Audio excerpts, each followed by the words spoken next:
you. He always does this. Just to rub it in my face. I can't even get out of this thing. What? You got a Rancor too now? His is bigger. What? Yes. Yours has like big crazy horns and shit. No, his is the cantina. His is the cantina. Oh my god. Edition. Oh my god. Listen, he has spikes. Listen, I'm not grateful. I'm very grateful for the adopted. He's got spikes. Look at him. Well, now he won't stop. See, he plays this game. Like I try to catch up to him, and then he just runs away. Stop running. No, my brother is just the Tard Wrangler of the two of us. He has to lead us around and be like, come on, come. Do you see his spikes? They're orange. Yes, they are. Quite nifty. And yours has big, gnarly horns. What are you crying about? No, his are orange. No, I get that he has the like spikes around his back and stuff that are orange and everything, but you got big, gnarly horns on the freaking head of the Rancor you got. Pretty cool. No, his are orange. Did you want what? You wanted orange? An orange spiked Rancor? Would that have made you feel a little better? No.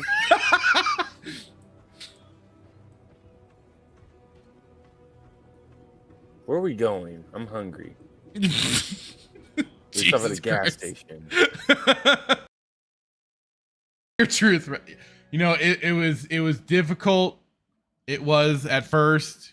I mean, you just cornered me like that and everything, but you know, it's a little liberating now to know I can like Star Wars in more ways than I ever imagined. Dave Filoni is the savior of Star Wars. KK is doing an amazing job. The people out there are just blind and can't see it.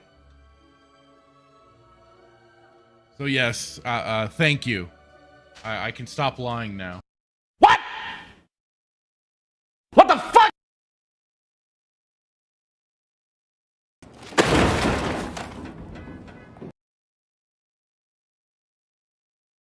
For the trailers that we saw. Yeah, when can I play as Ahsoka? Please leave my lecture room. I don't want to see you at one of my lectures ever again.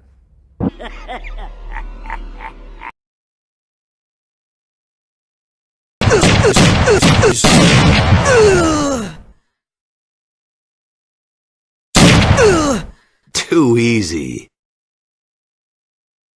Hello and good evening, everyone. Welcome to Saturday Night Sith, episode 106. Baby, we are back again after yet another 2-week hiatus. But we're back. As you know, I am the host, one of the hosts, Fractured Filter, and here with me is, as always, Mr. J Hitman. How are you tonight, sir? Dude, so pumped to be back. 106. Who would have thought? Climbing up. 110's around the corner. Let's go. Getting there. But yeah, we got a lot to talk about, a lot of stuff to catch up on. It doesn't seem like 2 weeks is a long time until you like start getting back onto Twitter and finding just stupid running rampant. Like, there's so many people talking about it. And I debated whether bringing this up. But like, there's so many people talking about Ahsoka, people talking about Star Wars theory. Like, it's been so nice not to talk about this stuff. But like I feel like I'm in a prison. I can't escape it. No matter how many miles I put behind or put between myself and Star Wars, it just seems to always come up. One way or another. For people sure. Already talking about, and then like this whole Bad Batch, like the show ending, not just the like Bad Batch. We have the Acolyte coming up, and everybody talking about this is the start of the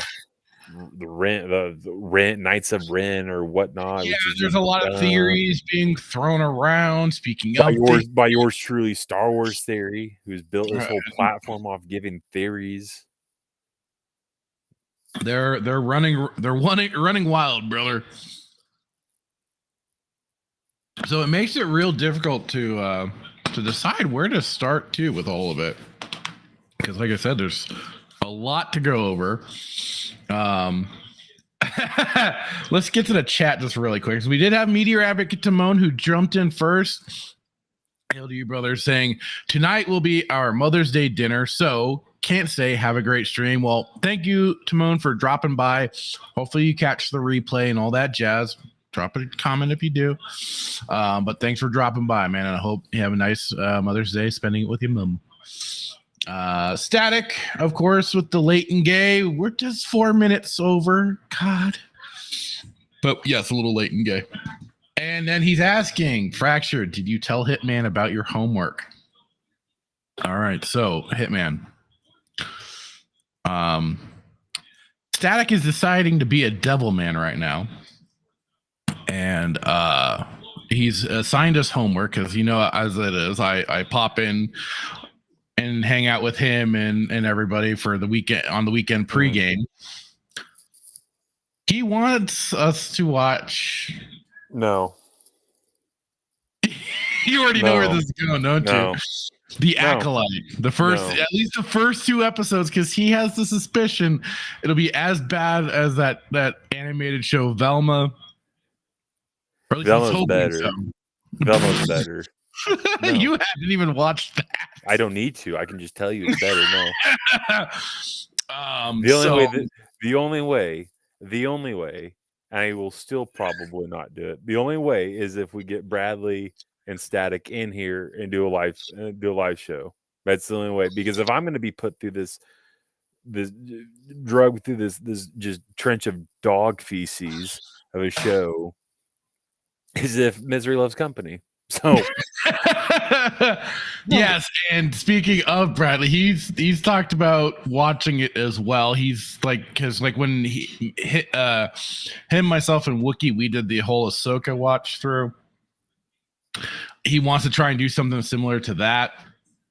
First of all, I would just ask really quick if Static's depravity knows no bounds. Like this is just Steve, like pure torture. Like we watched a trailer and it was only like 45. It was like a minute long trailer, and I only got into like 45 seconds of it. Was that the trailer we watched? There's another trailer too for Acolyte that we're gonna watch. And a little 30-second blip that they have. So we're gonna. So, like I said, like the title says, it is "May the Cringe be with you." I would rather watch Voyager. I'd rather binge watch Voyager in 2 weeks. I'd rather subject myself to 7 seasons of Voyager. This is true. As Static points out, Brad is watching freaking Doctor Who. I do have some news about. What have you done to him, by the way, that he's just watching? He's watching. Me? Yes, he's watching Discovery. He's already a lawyer. He's already a masochist. So, you know, he's just playing into it at this point. I mean, that's neither here nor there. But, like, I like that you're blaming me for this. Like, what did I? Me? You've got him watching Discovery, which I pop in and I follow his tweets. All on him. All on Brad, not me. Which is I feel like short round right now. Not me, Dr. Jones. It wasn't me. Just the show's just asinine. I haven't even watched it, but just based off his tweets, it just looks like just hot garbage. And then he's watching. I wonder if he's watching Velma. Brad doesn't need any help being demented, and then Static also said, "I'm only in it for the cringe, sir. I want to see if it's as sexist as it seems." I mean, Velma or Ahsoka being sexist, because they're probably both. No, Acolyte. Oh yeah, that's what. Well, yeah, Acolyte, because there's only female Jedi in the temple. Well, it's Leslie Headland, and she keeps talking about how this is basically like her doing her queer experience in Star Wars and everything, because she loves the Star Wars. Yeah, it's gonna be something. And there is a warped part of me that's kind of curious. I won't lie. there's a demented part of me that's kind of like, how bad can this actually be? And maybe, you know what would be, it'd be funny if it's just completely mediocre, just mediocre trash. Ahsoka? Acolyte. Or, No, I'm sorry, Acolyte. Acolyte? They're on the same, they're cut from the same cloth. Oh, I know. I'm just saying, it would just be funny if it just turns out to be such mediocre trash. No. I see what you're doing here, and you're not gonna get. I see what you're doing here, and you're not gonna get away with it. See, this is reverse psychology. You're doing this. You're making this comment to goad me into watching it with you. I see. You've been. Brad's been counseling you, hasn't he? This is a lawyer move. This is a dick lawyer move. And this is, and you know what? I guarantee you it's probably. I may or may not have agreed to watch with him if he sets things up. You agreed? Yeah, get a soak out of your head, boy. You got to soak on the brain. You're turning into Dave Filoni. Cross the line there. One, I don't like raccoons. Two, I don't have a tail, and three, I don't like going to Salt Lake. So I don't know how you can make that assumption. Yeah. Do I have a tail coming out of my tail? I'm sorry, I was speaking out of hurt. This is very Palpatine of you. It's like, yeah, Headland is telling her queer experience is going to be shit. And yes, Force Foo. So, like, at what point in time are we just trying to torture ourselves watching this? Like, we already know that, like it's Leland. And I mean, might as well be. I don't know which is worse, Filoni, Favreau. I don't know who I'd rather watch, Filoni, Favreau. Which is the worst of all evil? Oh, excuse me. The worst of all evils in this. Leland. I don't know. Leslie Headland. Probably. Filoni's pretty terrible too. Can you imagine if they did a show he's together? He's like king of them because he's in charge of all this shit. He's the one that green lights and he's at the start of all these projects. I mean, we already knew that to begin with, but like everything was made official. So, you know. I don't think Filoni has much to do with this show because Ahsoka's not in it. None of his characters are in it, to my knowledge. Unless that dumb droid. Be that as it may, like he's still like the creative supervisor. So he's probably like to a degree he oversees some things, but like, yeah, it's he has no real stock in it. He'd be like, yeah, do what you want because as long as my characters aren't in it, I don't care. Unless that dumb droid, Hu Yong Song Dong, whatever that droid's name was. Hu Yang. Like he said, Star Wars is now just one giant sandbox that everybody gets to play in their own little corner and tell their own little story and fuck continuity or anything like that because we're just gonna do what we want. So yeah, he's off in his corner getting ready for his crap, and like I think he just kind of like helps get things off the ground, and then that's it. But I'm just, running my mouth. I don't know what the hell goes on there. So, yeah. So, it's kind of funny because I've been looking at the calendar too, in terms of like all this Star Wars stuff going on. So if we had done our show last week, we would have been doing it on the fake meme Star Wars Day, May 4th. Revenge of the 5th. And then there's Revenge of the 5th, yeah. But it is kind of funny because we will be landing in a couple weeks, May 25th, the real Star Wars Day. So we will be doing a stream for that. I'm really trying to think of something to cook up for that, for like maybe like a special intro or something. I swear I've been wanting to make something new for not only for the Saturday Night Sith intro, but also I want to redo the Stargate intro. But man, it's like I've just been in this like weird creative block for that stuff. I think you're in a creative block because I think what we have is just gold. Yeah. But I don't see how you beat it. Well, I thank you for that. I think it's like how you gonna beat. It's like how you beat the Randy Savage outro. You don't. That I vote that has to stay for the entirety of the show, like for the inception. For the entirety of the show. I will not be removing the Randy Savage anytime soon. Randy will be there until YouTube forcibly makes it have to be removed. I just think that's why you're in a creative block. You just, how do you get on the top of what we have? I mean, I'm not trying to be prideful. I'm just saying, I think it's. I mean, Malgus is very complimentary, and I appreciate that. Malgus is straight up, destroying Vinzalo. I forget his name. Yeah, that's definitely. If I'm gonna redo things, I know that'll definitely have to be something kept. Yeah. We'll see.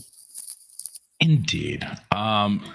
And I'm trying to right now hold off the cringe because, like it is, the title is "May the Cringe Be with You." You already started, so as long, I mean, your options are either to talk about the Acolyte or replay Yoda Home Depot. You say you hate it so much, yet you bring it up because it's embedded in my brain. It's been seared into my cortex. All right, yeah. Let's get the cringe out of the way, shall we? Let's knock this out of the park. So let's start with this new Acolyte trailer and clip that they have out now. We'll get this out of the way. Just okay, and this will definitely show what I'm not going to force you to watch it. You don't have to if you don't want to. I understand. You already. All right, here we go. Here we go. Let's do it like, yeah, that works. Okay. Last night, a Jedi was murdered.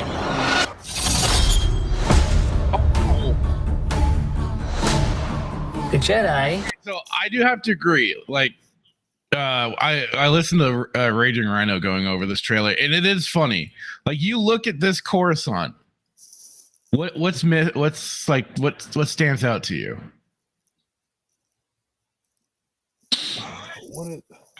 Let me see here.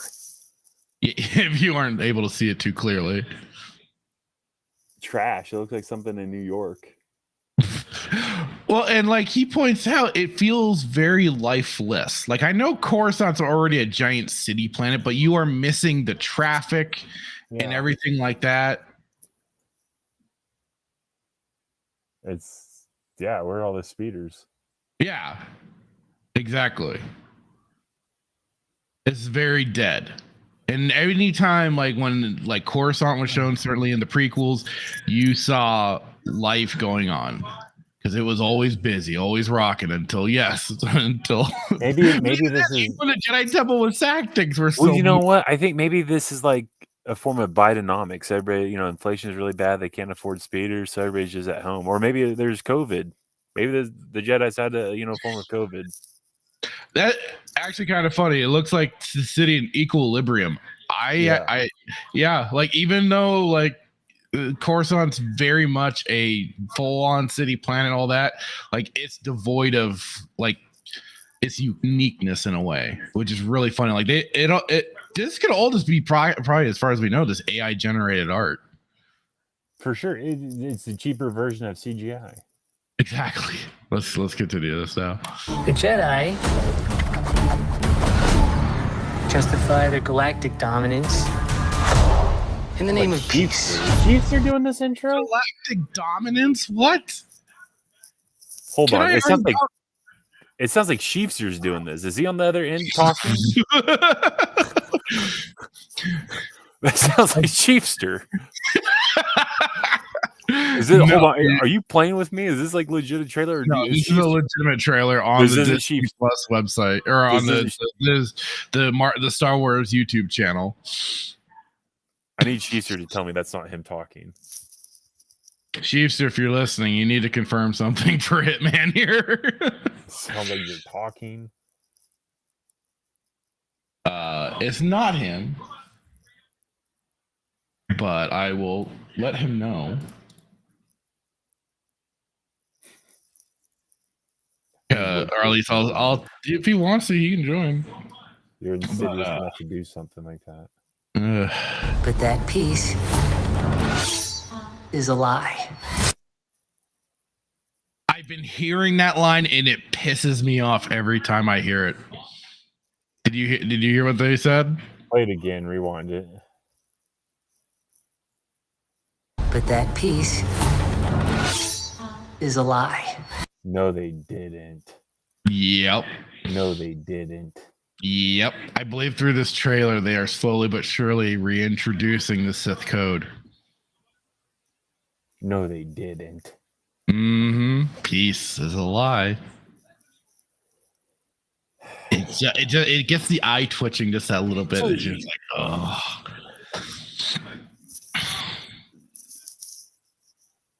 Tell me if this is illogical to make this statement. So you've deemed the EU, which was the only canon, Legends, and you put it to the side, but then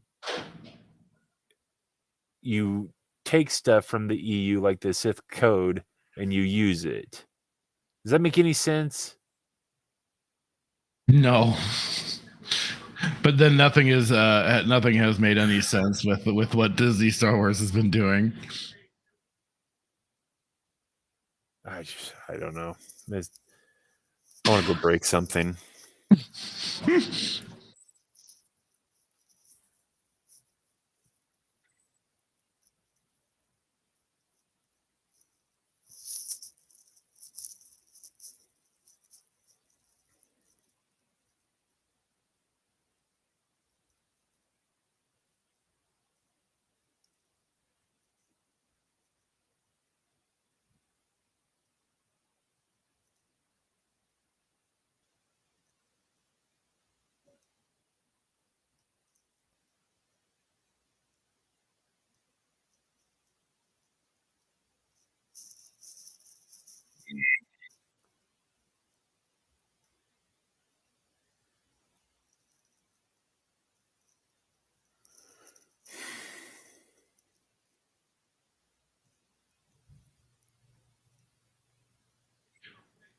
I don't remember who said this.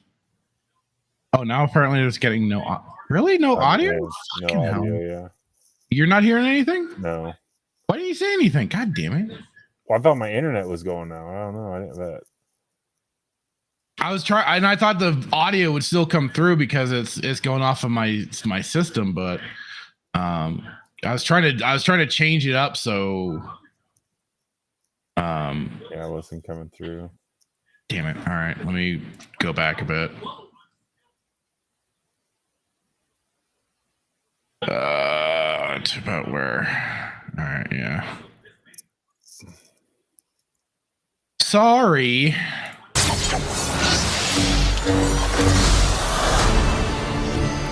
Jedi are being hunted. You can hear it now, right? Yeah.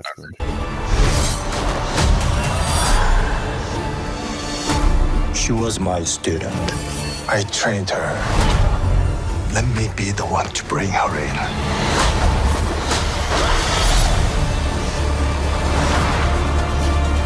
I sense this is only a small part of a larger plan. Some sort of shift to tip the scales. So I'm wondering if like this is supposed to be where Luke ran off to. So where in the timeline does this fall again? Dumb question. Okay, so remember, Acolyte is 100 years prior to the Phantom Menace. Oh, how do they know anything about the Sith or the Sith code if Phantom Menace is very clear? Okay, so I only bring up the Sith code only because they're using it in the trailer. Okay, but still, nonetheless, like sure we're gonna get the full Sith code, but I just was laughing hearing that part in the trailer. It's like, oh, it sounds like they're referencing that a bit. Even the guy with the red lightsaber said it said in the Phantom Menace is very clear that the Sith haven't revealed themselves for a millennia. or That have was been relevant for a millennia. Kiadi Mundi said that. Yeah, the Sith have not been around for a millennia. So and that's a real big sticking point to a lot of people that have been pointing this shit out. How many years is a millennia? 1,000? Give or take. Give or take. And this is 100 years? This is 100 years, yeah. So does Filoni think that a millennia is only 100 years?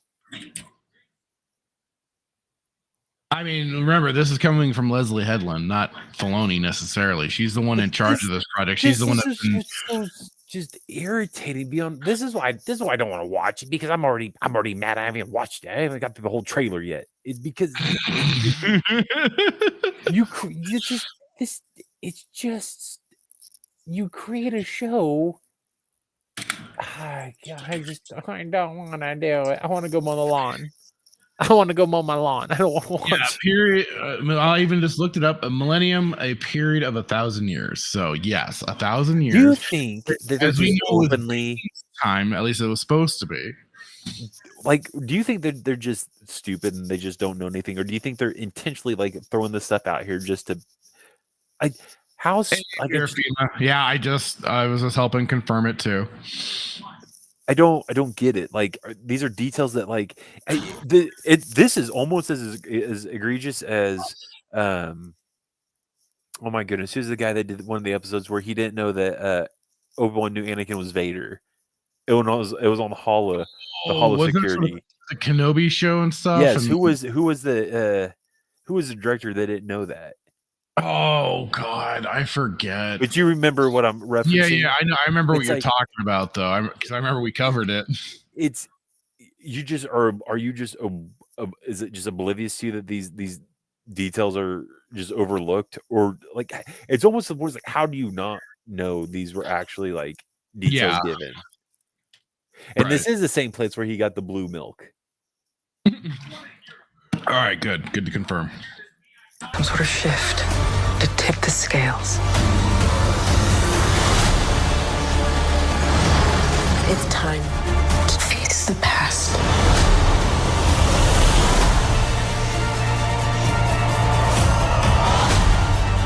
Destiny is not decided for you by an anonymous force. Again, to get back to it, this is now we've caught back up to where we were now with sound. Somebody kind of made the point that that's kind of sounding a little Kreia-ish. No one not being controlled by any anonymous force. Trying to get to that mindset almost, which I can kind of get, and I hope to God they don't try. Especially as I'm playing through KOTOR 2 now. This is like, no, don't do that. Don't do that. Don't go near Knights of the Old Republic, please. Just leave it alone. Leave it in the ether. If you want to pull the thread and change everything, and pull it.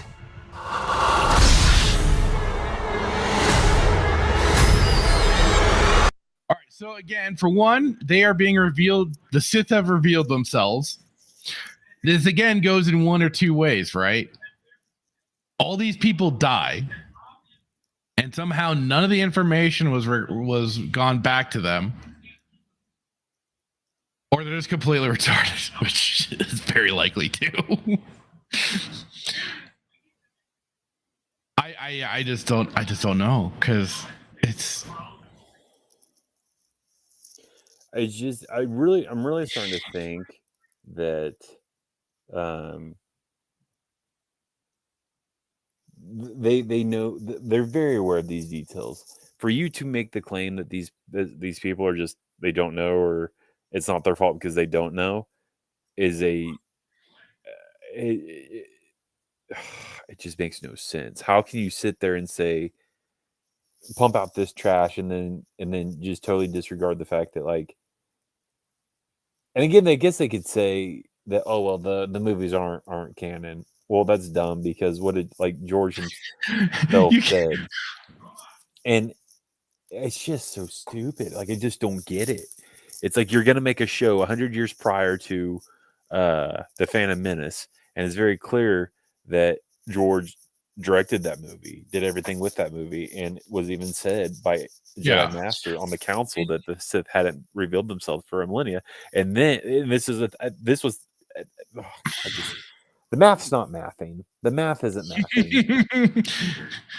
Poor Hitman, his head is just swirling with trying to make sense of all this. And does it make sense to you? No, it doesn't make a lick of sense because they're also trying to act like Yoda does know and everything, all because he knows like, always two there will be, a master and apprentice. But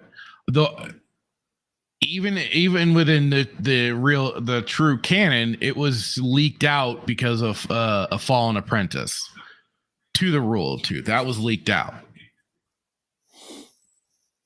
I don't know what their explanation is going to be for it now. This is what they're going to do. And I don't know if this is going to make any sense, but in my mind, what was Balin? What was he? He wasn't a Sith, was he? Because he didn't have a red lightsaber. What was he? Oh, in Ahsoka? Yeah. I mean, at best, he probably would have been considered originally like Brotherhood. Just a dark Jedi sort of thing. That's probably what he would have been most. The way that they get around this is the guy put in his dark Jedi. So, in my mind, how they get around this is this guy. He's a Knight of Ren, and they're not technically Sith. I've been seeing that rumor flying around too that this is like the startings of Knights of Ren, but I think that's a bit of a reach. Why? Who else? Well, what else could it be? If because they're stupid. No, right? Actually, I probably should take that back. You probably aren't far off. But they're always trying to connect their. He's got a math. You said it yourself. All roads lead to the sequel trilogy. You said all roads lead to the sequel trilogy. Yes. This dude would appear to be a Knights of Ren.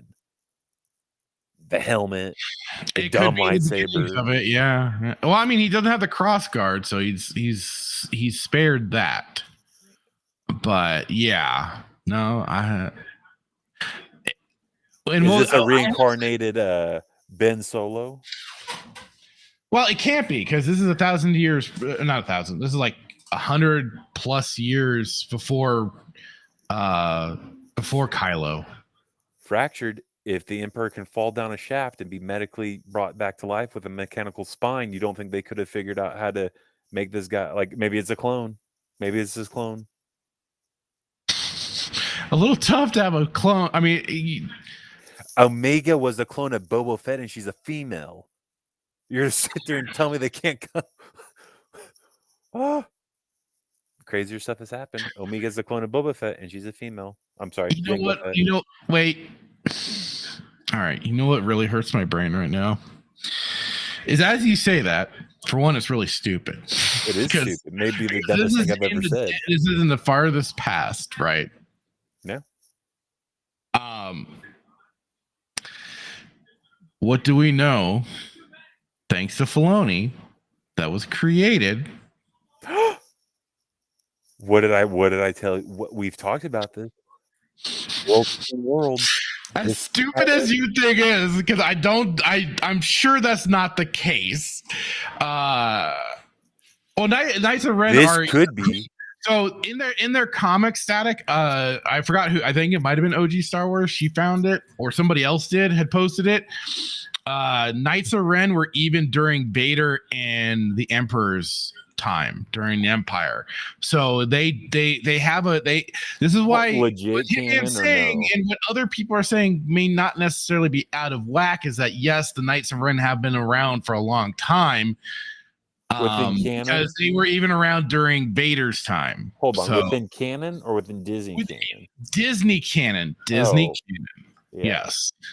You bring up a really good point. The only thing we're going to be discussing is Disney canon in this sphere right now. So yes, that's where that could be. This could be Kylo Ren, world between worlds, and then this is how he alters the future. He saves Vader from dying.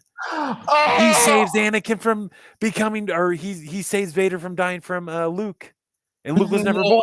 he's 100 years old, super early, but you know. It's so stupid, but like maybe this is Kylo.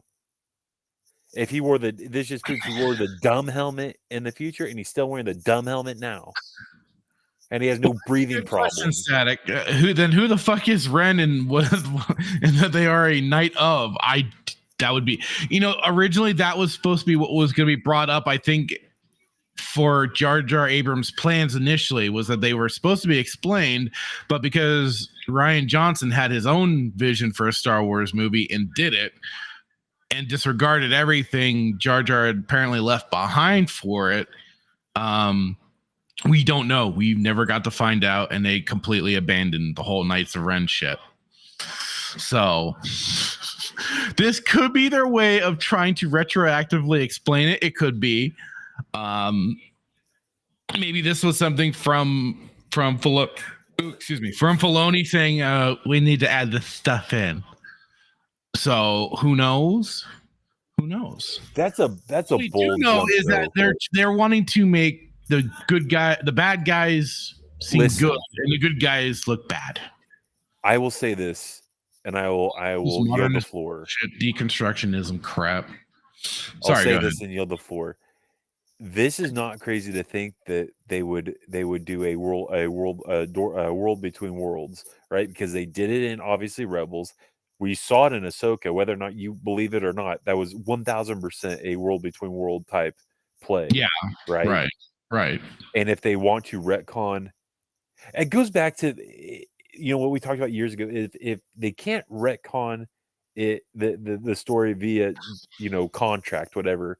How do you get around that world between worlds? That's because it's a door. I'm honestly surprised they have not made more use of it yet. Calm before the storm, right? It's asinine to sit here and speculate who this is, and it's crazy to think that this isn't Kylo, and it's not world between worlds. But they did it with Ahsoka, right? What if this is Kylo Ren and he goes and this is how they change the whole thing? This is speculation. We're no better than Neo 2s from Star Wars theory, right? Because we're just speculating, have a theory. But the difference is, I think this is probably legitimate. Yeah, we're just reading way too much into this trailer, I guess, right now. But what else are we getting? Who else is it going to be? Who else is going to be? He can't be a Sith. Okay. He can't be a Sith because then they contradict themselves. Remember the fart in the wind Inquisitor? Yeah. Remember all the theories people were coming up with? We even threw out some ideas of who that could possibly be. A fart in the wind, dude. For all we know, this motherfucker is just another fart in the wind, dude. I think it's Kylo Ren. Let's finish this trailer. Let's finish this trailer.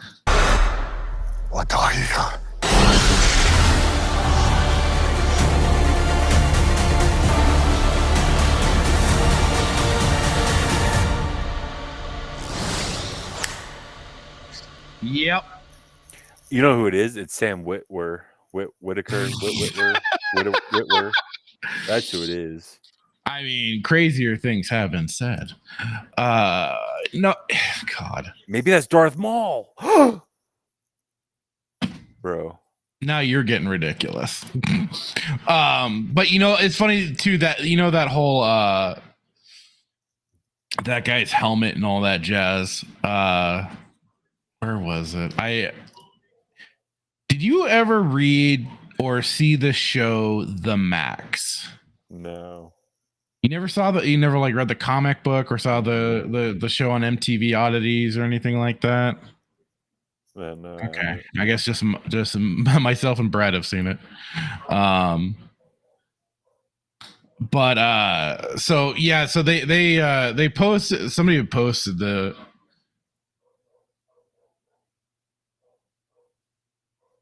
Adam the Renaissance Nerd. It was like, so you are scared of a cheap looking Halloween mask? Got it. And that's this helmet here. Because this person's saying, okay, I'll say it. This mask is scary. I'm alarmed. It's giving Velociraptor. And you see this goofy kind of lower jaw. Oh, you can't see my pointer, but yeah, this whole goofy lower jaw thing. this kind of like weird grin going on. This was so from the Max. There's these little creatures called the Izzes, and they were just kind of like little minions that were basically disposable henchmen. And this is what they look like. Well, this is them incognito mode. Who did you post this? I did, yeah. I was like, all I could think of was the Izzes from the Max, and all I could think of was these little bastards here. Because anytime they dressed up in regular human clothing, they appeared as humans. But then the Max, he could see them as they actually are, which is these goofy little critters. So. When I first saw it, that was like, oh my god, that looks goofy as shit. This is what they actually look like, in my opinion. So yeah, that trailer, good golly, Miss Molly. Is it 6 episodes? Oh, good question. Let's find out. Acolyte episode count. That works. 8 episodes. We are in for 8 episodes. Well, potentially. So here's part of Static's homework for us, right? He wants us to this first watch, of course, because they're going to drop the 2 episodes. Of course, probably Wednesday or whatever. Wednesday morning, Tuesday evening. And he wants us to first watch the 2 episodes. We're going to gauge from there, from those first 2 episodes, on just how horrendously stupid this is going to be. You can't gauge it off of the trailer. I mean, well, see, I'm feeling a bit like a hypocrite here, and normally I don't care, but in this instance, I was very adamant. I was like, you and I both agreed. We said it on the stream. We're not reviewing any more Star Wars. We're getting away from it. We much prefer doing and watching Stargate SG-1 and all that. And we had set our piece. We didn't even go near Bad Batch like it was. I told people, go watch Rhino's reviews, and thank God he did it, because from the sounds of it, the Bad Batch was, again, a whole bunch of nothing. Even though that they were supposed to be wrapping everything up, that was the final season for that show, the end of it all. They even do a flash forward to an old Omega, so she lives on to the Rebellion era naturally, because every character that Filoni creates has to have great importance in the later storyline. So just lends credence to more of what Tim from now called United Spaces Alliance has pointed out. OG Star Wars has pointed out that they are just going to warp the continuity to around the original trilogy to fit their narrative. So and to give their characters their importance and all that. So Omega, we find, lives and all that crap. It ultimately felt like it, like from Rhino's reviews, it just felt like it was just as dull and boring as the second season that we watched. It sounded like a whole lot of nothing really took place. Yeah. So like it was basically what we encountered with season 2 was a rinse and repeat in season 3, the final season.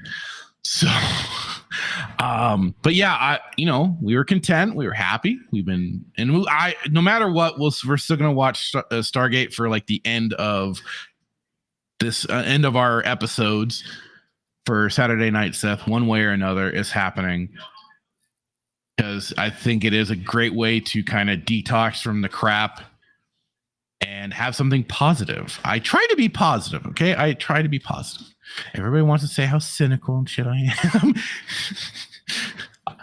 I can be positive. So you started the show with this trailer. What do you mean you're positive? Positively cynical. I know. I'm trying to help my image a little bit here, okay. But then Static drops the bomb, I think like last week or something like that, of, hey, guess what, I have homework for you guys. And I was like, oh, okay, what is that gonna be? because he and I were first kind of talking before the stream, and then it kicks off, and then he eventually gets to it. I'm like, oh, fucking hell. So, yes, we will be watching those first 2 episodes. Hitman, I completely understand if you don't want to. You don't have to. But it would be nice if you joined us in the pain. I mean, if Brad's going to do it, I don't see why we can't. He's certain, like it is. He is watching. Brad enjoys this. Brad enjoys it. He's watching Discovery. He's watching Discovery. He's watching Doctor Who, and Doctor Who is oh my god! Wait till he gets that. Even the good Doctor Who. No, it's not. It's doing the female Doctor Who. No, because this is past it's past the female Doctor. This is the new Doctor, and who is basically a split off from the true Doctor. So he is quite literally like a fake Doctor. He could be the Valeyard at some point. That'd be hilarious if they did that. But they'd probably actually turn the original Doctor into the Valeyard. But you don't understand what I'm talking about, Hitman, because he's a phone booth. Is the Doctor turned into a phone booth? He might as well.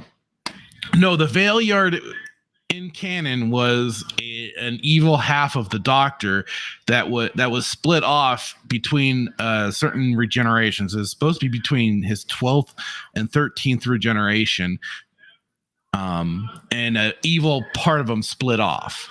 When was the first Doctor Who? This show's been going on since like the 1963. Can you find the William Hartnell? Can you find William these? Hartnell? Can you find these? Yeah, absolutely. They're good. I've gone through some of the first Doctor's episodes. I've enjoyed them. A little slow here and there, mainly because they were still finding, they're trying to find that good rhythm. But like after like the first set of episodes, like they get right into Daleks, which ends up being like the main villain for Doctor Who, but really kicks off and kind of helps things move a lot more. But regardless, Brad is watching the newest one, which is this Ncuti Gatwa, and in charge of the whole series is basically Doctor Who's equivalent to Dave Filoni,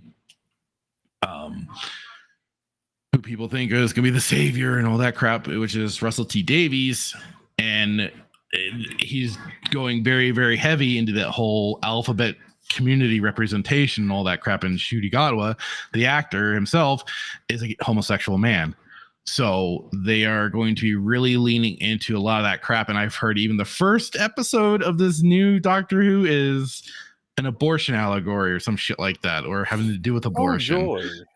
Yeah, so Brad is really getting into it with this. But yeah, so Brad apparently likes the pain. I don't know why. Yeah, I don't know what. Maybe it is him being him being a lawyer thing. I don't know, but no, it's true, 100%.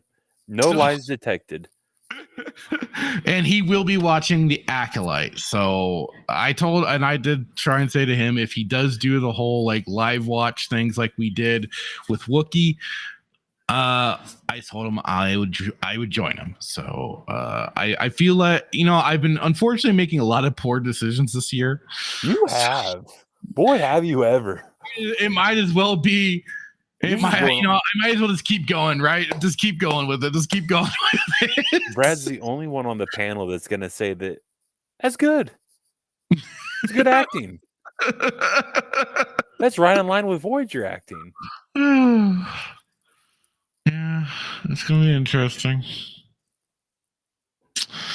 But yeah, so Hitman, like I said, I understand if you aren't going to want to partake. I get it. You don't have to. You just may hear me rant about it here. That's all.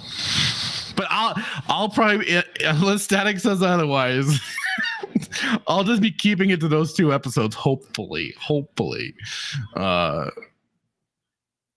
the first 2 are just so dull and boring. It's not worth venturing into the next one, and we can just wash our hands of it and be done. So, Acolyte, ugh.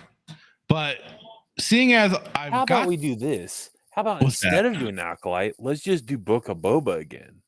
Oh fuck! The first 2 episodes. Well, and they put out this 31-second clip, so I guess we'll get kind of an idea of it too. But let's so Fear FEMA says RTD was going to be a savior for a second there, then bam, nonstop woke tard. Yes, like it was out the gate. Everybody was so hyped at first. They were all getting excited. RTD's back. And I was among the people like Tim from United Spacers Alliance who was very much no. This is going to be bad fucking news. Because in my opinion, what he's doing now is what he wanted to do with the original series, but I suspect the BBC at the time didn't want any of that sort of shit other than maybe the light stuff that we got through Captain Jack. But there was definitely sprinklings of that stuff throughout his run of Doctor Who. It was there. It just was not as brazen and blatant as it's going now. So I always suspected he wanted to do this. Quick question: why did Tim change from Open Airlock to United Spacers Alliance? Did he ever say? It was just kind of a rebranding sort of thing. Oh, okay. Yeah, I always know him as Open Airlock, and even when I try to tag him and stuff, I always hit Open Airlock. And even recently, Tuscan Bob transitioned out of being Tuscan Bob. He's no longer Tuscan Bob. He's rebranded. What's he Greg hates everything, which is very makes sense because I tried to tag him into that Star Trek tweet I did, and I couldn't find him. I thought he left. His Twitter handle's still, I think, Lost Jedi or whatever it is. I tried to find him. I'm like, Greg has actually now lost his mind. But yeah, he changed his name from Tuscan Bob to Greg hates everything. Well, that's pretty accurate. What did he say about he's like, yeah, so his Twitter handle still Lost Jedi 22. Yeah, but yeah, his name on there is Greg hates everything. It's kind of like, I still remember what he said about how Voyager was good if you wanted everybody to die. If you enjoyed everybody dying, Voyager's your show. Or he said if you like everybody dying and then being brought back to life, then Voyager's your show. Yeah. But other than that, it's good. Static says someone gets reprimanded not using the they them pronouns. This is why I'm not watching Doctor Who. Although after the creature I saw today, there's again that part of me that's curious, but I'm just like, no, I'm not gonna fucking watch it. Static says Book of Boba Fett is the reason I stopped watching Star Wars. And you were all the right for it, Static. Though you missed the spinneroonie, buddy. Although I don't know if you caught that, if you stopped after or before that. Nerdy Neo says, stop watching shit Clown Wars. I tried. Blame Static. And you couldn't hear it, but Sheev just farted. And it's very, very accurate to my response to all this. Hey, Tabletop Junkie Games. How's it going? And also, hello, despite you saying that, Nerdy Neo, hello to you, sir. Glad to see you in. So one more part of this whole acolyte nonsense. Let's just get this out of the way. It's a 31-second spit that clip thing.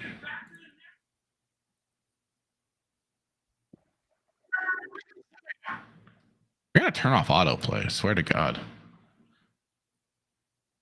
All right, let's. It looks like it's our. It looks like it's the. Got it. Man, they are getting hammered. 2,000 downvotes, 3,000 upvotes. Oof. Come on, guys, do better. All right, let's see this trash.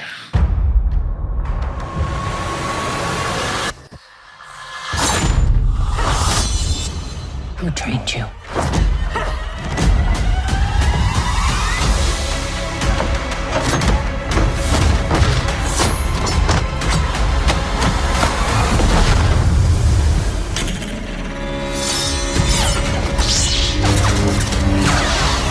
Star Wars, the Acolyte. It is basically Crouching Tiger, Hidden Jedi. That's all they've. I've made the point that there is the whole teal'c martial arts in Star Wars, but that's all that this is really just showing off to me. Is just they're just taking stuff from like Crouching Tiger, Hidden Dragon, and shit. It reminds me of like IP Man meets Star Wars. Or that, definitely not its own thing. It's just very much just feeling like you're mimicking, some fucking Hong Kong martial arts movie.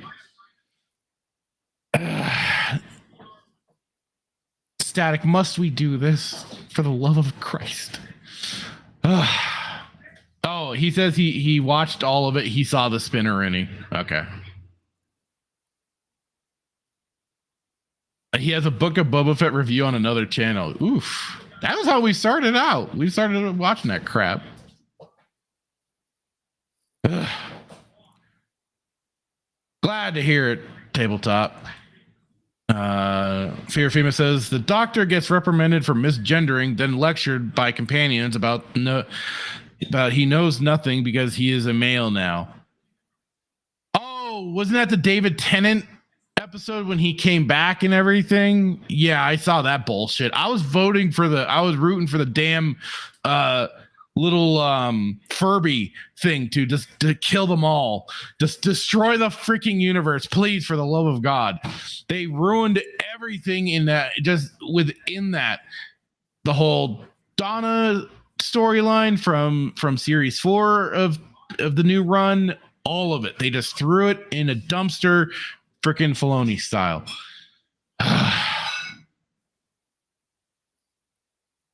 The new episode has pronouns too. Fucking Christ. I'm telling you, that was what they were going for.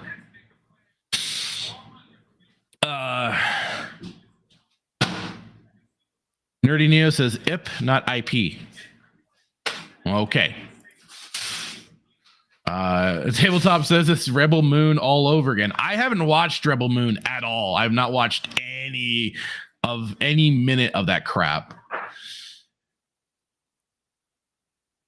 He says, yeah, Tabletop says they finally let Zack Snyder in Star Wars. Damn. Well, his Star Wars, and it was pretty much crap from my understanding.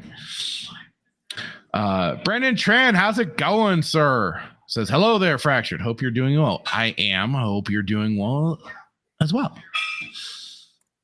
And asking, how come there was no podcast last week? Hitman was still out on vacation. I did not realize that he had said that he'd be taking that Saturday off. So it was bad on me, and I did not get word out whatsoever. I was horrible at that. I apologize. But yeah, it was just because of people on vacation and stuff. I was ready to go, but I completely fucked up. Exactly. Tabletop was all trash and garbage. That's all any of it is anymore. And that's why, we've been watching Stargate. Getting away from the trash. And speaking of trash, are you ready for this? Did you see anything that was going on during the whole day of May 4th? I won't say the meme name. I will not say that, but I will just say, did you see the stuff for that day? No, honestly, no, I did not. All right. Well, and we may not get through all of this because this is cringe as shit. But so it seems the White House had a special guest for Star Wars, for the fake Star Wars Day. Who? Oh, you're gonna love this. Our man, king of the TDS himself, Mark Hamill, joined the White House briefing. No. Yes. Oh, this is perfect. Yes, as Static says, we get a pure Hitman reaction. Were you ready for this shit? No. Here we go. I have a special guest, as you can see. Mark Hamill has decided to join us on this wonderful Friday, and I am really excited to turn it over to Mr. Hamill. Here we go. Just me, or was he even looking a little Joe Biden there, like he didn't know where exactly he was? I thought even that was he's got Joe the sunglasses on indoors, for fuck's sake. Okay, how many of you had Mark Hamill will lead the press briefing on your bingo card? Hands? Yeah, me either. And look, I just got to meet the president. He gave me these aviator glasses. I'm telling you, I love the merch, love it all. But listen, I just wanted to say, he's such a good little government stooge, isn't he, folks? Isn't he? I was honored to be asked to come to the White House to meet the president, the most legislative, successful president in my lifetime. And I'm open to questions, although no Star Wars questions, please. Can Biden bring up Star Wars too, sir? Well, you know, I called him Mr. President. He said, "You can call me Joe." And I said, "Can I call you Joby-Wan Kenobi?" He liked that. So who's thinking he was on something? He sounds like Biden. He sounds like Biden. He's very much emulating Biden. Yes.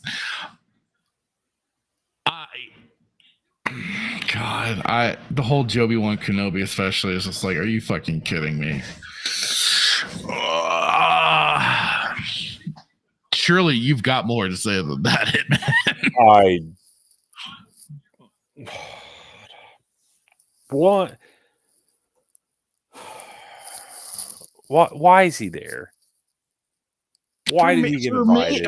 For the meme Star Wars Day, of course. You sounded just like Mark Hamill there. Is he making fun of Biden? Is he on drugs? No, is he? I mean, he sounds like he's on drugs. That's for sure. He's either on something or he's just drunk off his ass. You know, this is what I'll say. How the tables have turned. You know, years ago, I said that if there was anyone that could be a mouthpiece to against Disney, it was Mark Hamill, right?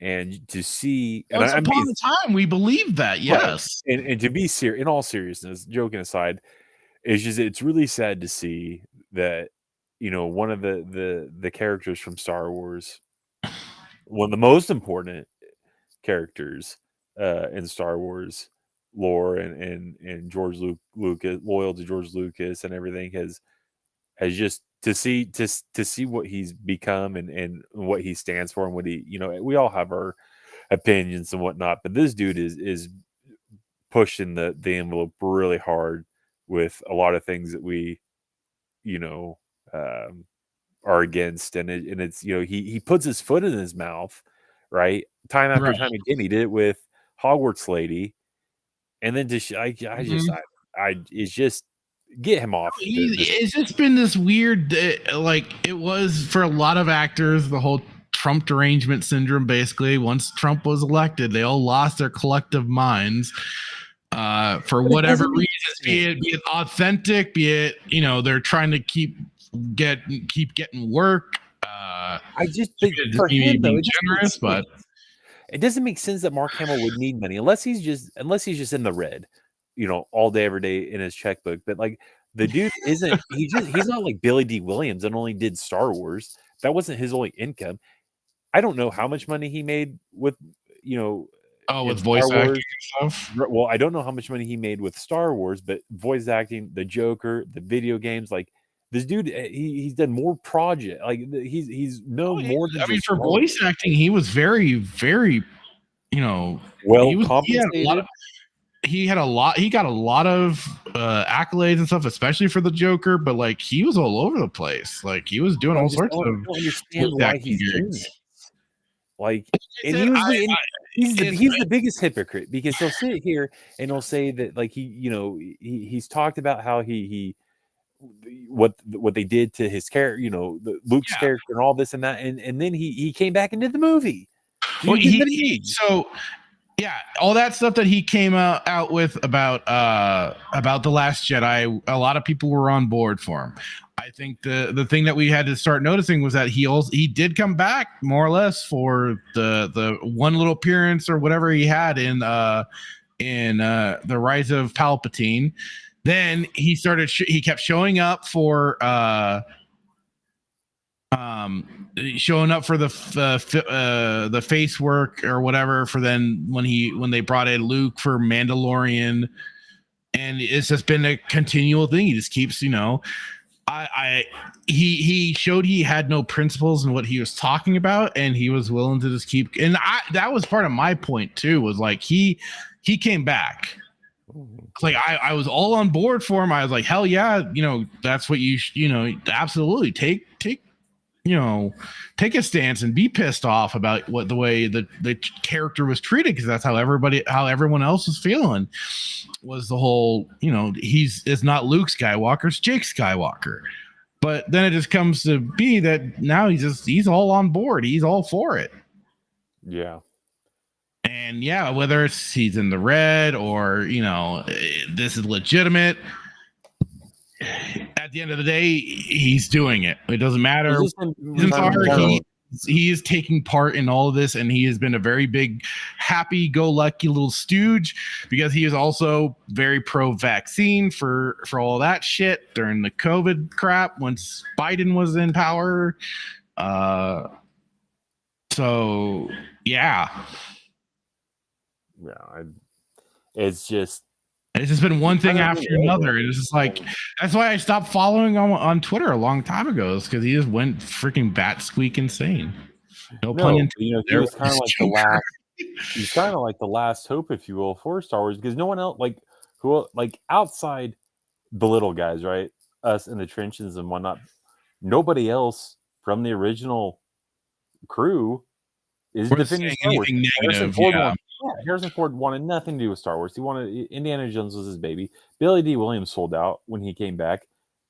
Luke, Hamill was the one that did have things to say, but he's sold out. He's no better than Billy D. Williams, right? Unfortunately, he lost Carrie Fisher came back, right? And unfortunately, she passed, but she did, yes. And Anthony Daniels isn't saying anything. Peter Mayhew's unfortunately he's been full on board too. Yeah, unfortunately Peter Mayhew died, and so there's nobody else. Like, he was the guy, and to see him remember what he said. He said how he liked everybody else's role but his. But why? Right? That's the question we now have to ask. He was still playing that game a bit. He just was taking. He was just taking problems with his own character. So he asked the question, why? Was it because he wasn't getting paid enough? They weren't writing the character the way he wanted to write the character, like how he thought the character should have been written. Were they going against George? There's now a myriad of Sorry, go ahead. I just said now there's a myriad of questions now that you have to ask. Like, why did he say that? Was he a snake in the grass then? That he's a snake in the grass now. So was he? I mean, was it a zebra doesn't? What's the saying? A zebra doesn't change its stripes overnight. Yeah, or a leopard doesn't change its spots. Yeah, a leopard doesn't change its spots. So, and then to kind of and it just, oh god, it's so annoying. This is why people say you got to separate the art from the artist, right? So, as batshit insane as he's gotten, it's not making me. I think he's had too much Joker. He's had one too many doses of Joker gas. He's taking the Joker gas for real, man. He's doing something, man. And he's just capitulating to the very thing that and this might be a subjective comment, but the very thing that he was trying to stand against, he's now capitulating to. Yes. So nothing he's like, I just get him off the screen. Like, and anybody who, I would encourage anybody who listens not to follow him, because he's a snake in the grass. He said he's no different than John Jackson Miller. He's no different than Timothy Zahn. He's no different than all these people that have bowed the knee to the mouse. Yep. So everybody, like, again, I'll end it and I'll yield the floor to you. But like, we all have to come to a point in time where do we draw the line in the sand? And if you're going to sit here and say, this is why I have such an issue with Neo 2s, with Star Wars theory. One, because you sit here and claim that you love Star Wars and you'll defend George, but then you'll defend Filoni and say he's the savior of Star Wars, right? You need to draw a line a distinct line in the sand, and you need to pick a side, right? Don't sit on the fence. That's been some people's problems with people like Spears. They're just complete fence riders, and they don't want to take an actual stance. So if you're going to seriously say you're a Star Wars fan, but you're like, well, I want to dip my toe in the Disney Kool-Aid, well, then just jump shit, because there's nothing from our side of the fence that is appeasing to any sense, right?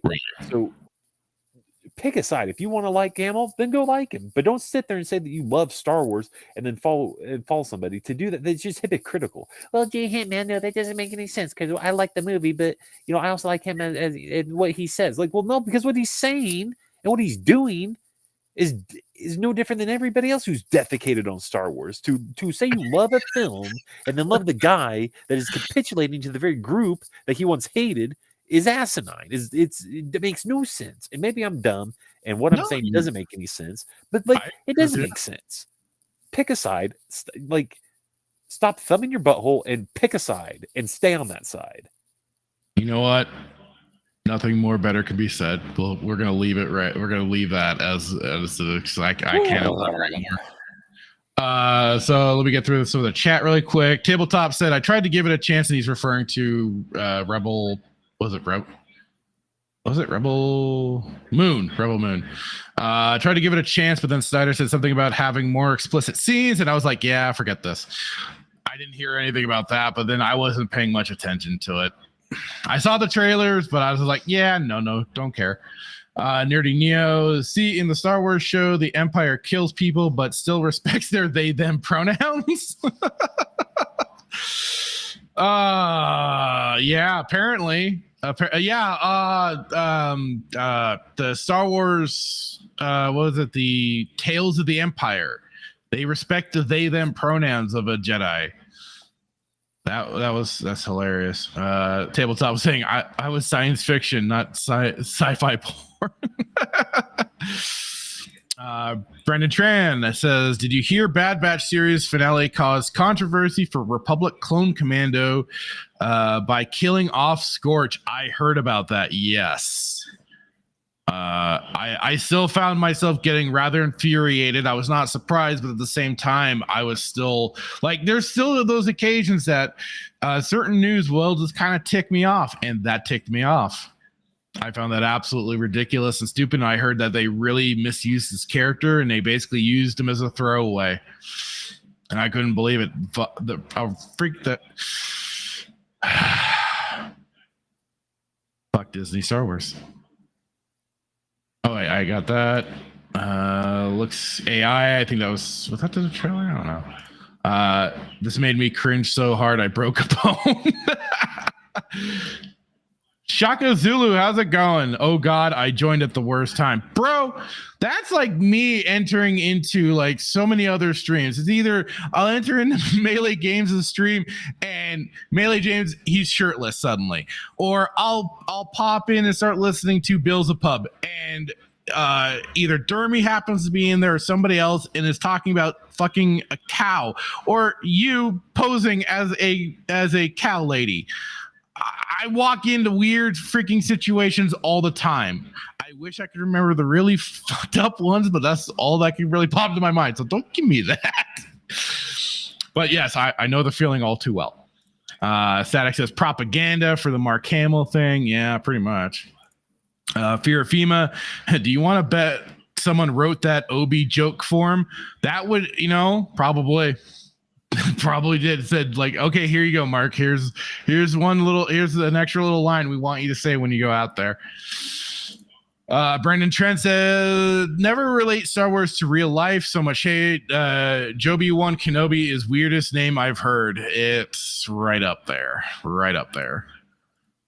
Shock says, Mark Hamill is an amazing voice actor. I hate to admit it.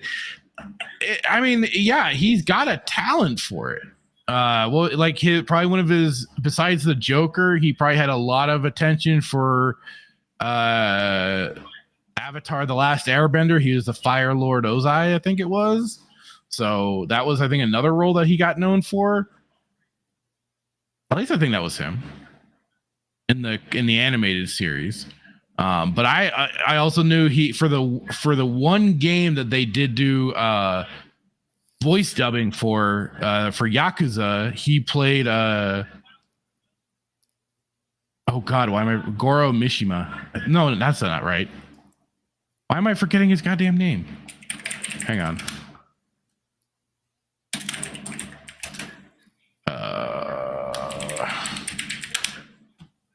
Hang on, where is it? Goro Majima. Mishima. I was close, just not there. Fear Fema says, when you've made millions a year for years, you spend like you're making millions a year. Nerdy Neo. Filter, did you see Babylon B's headline about Hamill's press conference? I might have, but I don't know. Hang on. See if I can. Oops, wrong place.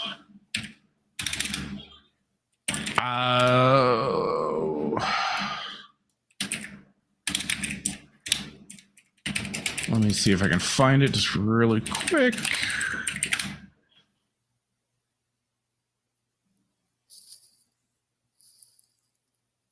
Huh.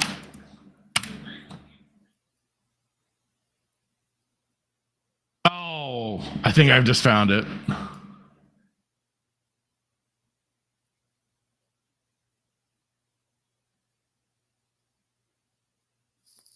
Mark Hamill joins Death Star press conference to say what a good job he thinks the Empire is doing.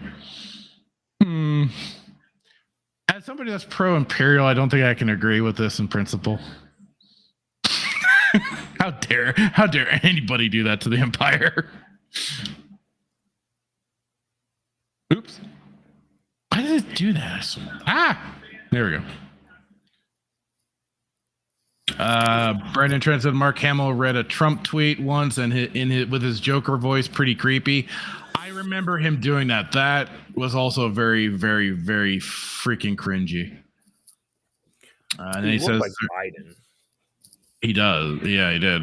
Especially at that podium. Says there's only 3 actors we can trust against Disney Star Wars: Gina Carano, Adam Driver, and Liam Neeson. I mean, yeah, I guess.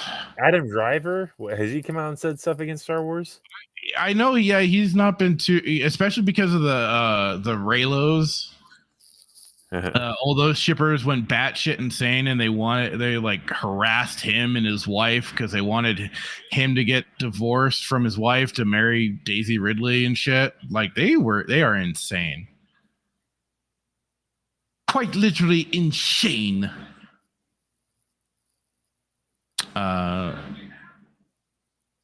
Highlights of the stream: stop thumbing your butthole. Did you guys hear Darth Jar Jar and Jedi Bob are canon now because of Lego Star Wars Rebuild the Galaxy? Yeah, I heard that thanks to Rhino on his recent Casual Rage. He watched the trailer and they had Darth Jar Jar. They're turning. They are not letting their memes be dreams. That's for sure. Nerdy Neo said Hamill makes it very hard to separate art from the artist. I understand that. I just don't. Again, like I'm able to. I personally do, as it is, compartmentalize the two. Like I see them there being a very firm cutoff point, especially for when it came to Star Wars' content. I can still enjoy everything pre-Disney just fine, but I understand when people just want to just kind of walk their way and wash their hands of it. Shakazula says he can't act for shit, but he's an amazing voice actor. He's in Studio Ghibli films too. Oh, okay. Yeah, I know. Like he was in the first movie of The Guyver. I've never watched that one. At least I don't think I have. I might have seen bits and pieces of it. And of course he was Cockknocker in Jay and Silent Bob Strikes Back. And then he was in the CW Flash series, playing the character that I forgot which character he played though. But he wasn't bad. It was kind of fun seeing him in that.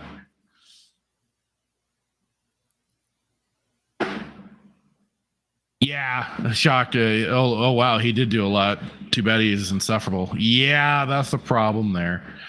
And speaking of more insufferableness, this is the last thing I swear. So May 4th was quite the day. So not only did Luke Skywalker grace the presence for the White House, but Hayden Christensen popped in for Justin Trudeau to do a little cameo. Let's see. Here we go.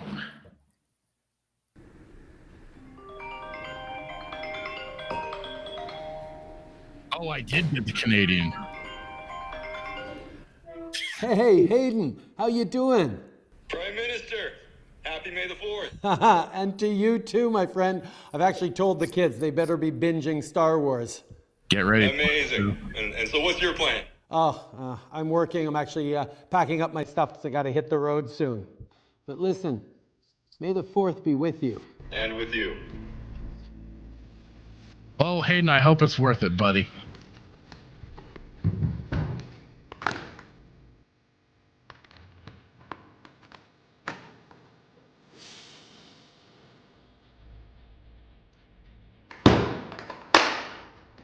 Wait. I'm gonna go back to that really quick. Which lightsaber was it? 'Cause I'm pretty sure he had Luke's. Look at Obi-Wan's. I killed it. Cool. All right, that was it. Oh yeah, it does kind of look more like Obi-Wan's. But yeah, that was a thing. That's so legit. That wasn't a deep fake. Like he actually called the prime minister. He actually called. Yeah. Interesting. It was a sad day for Star Wars, indeed.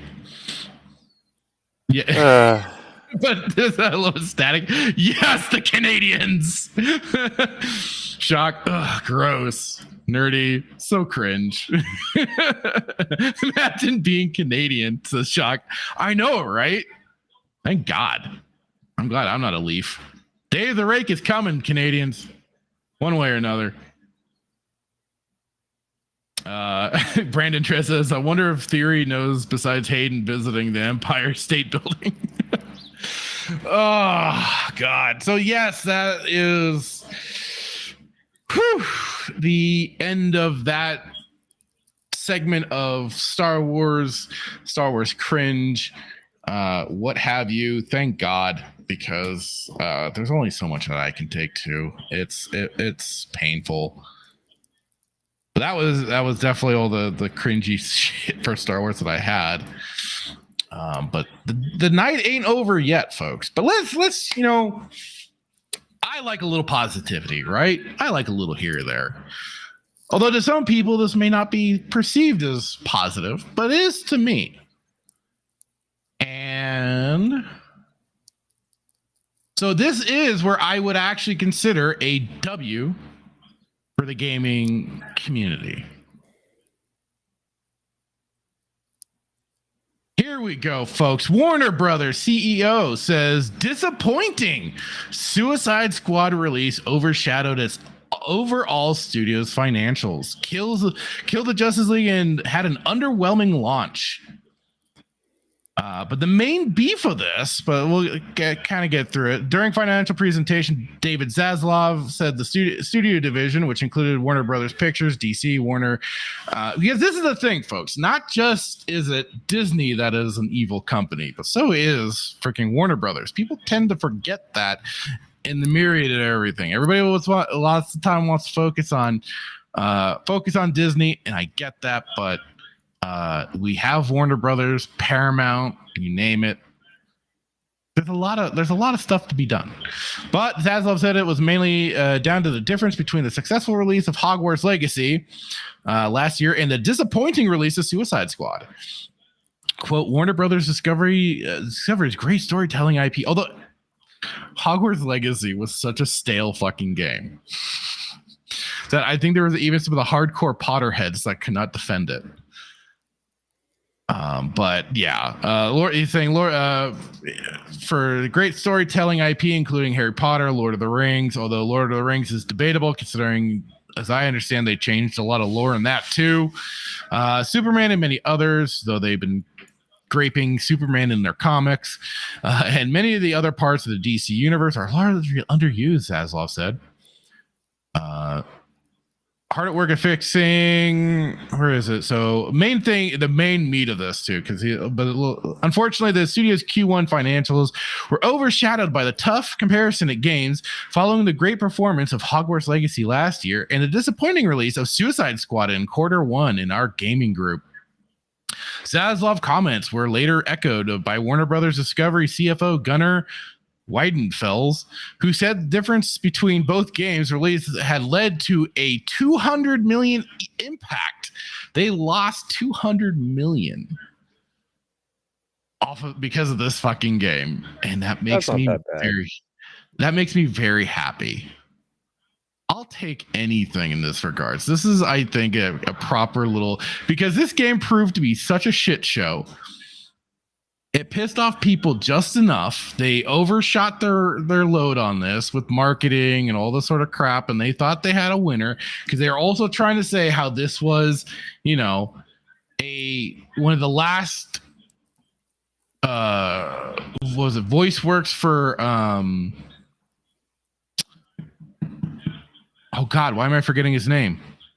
Voice actor for Batman. Kevin Conroy, yes. Some of the last things for Kevin Conroy.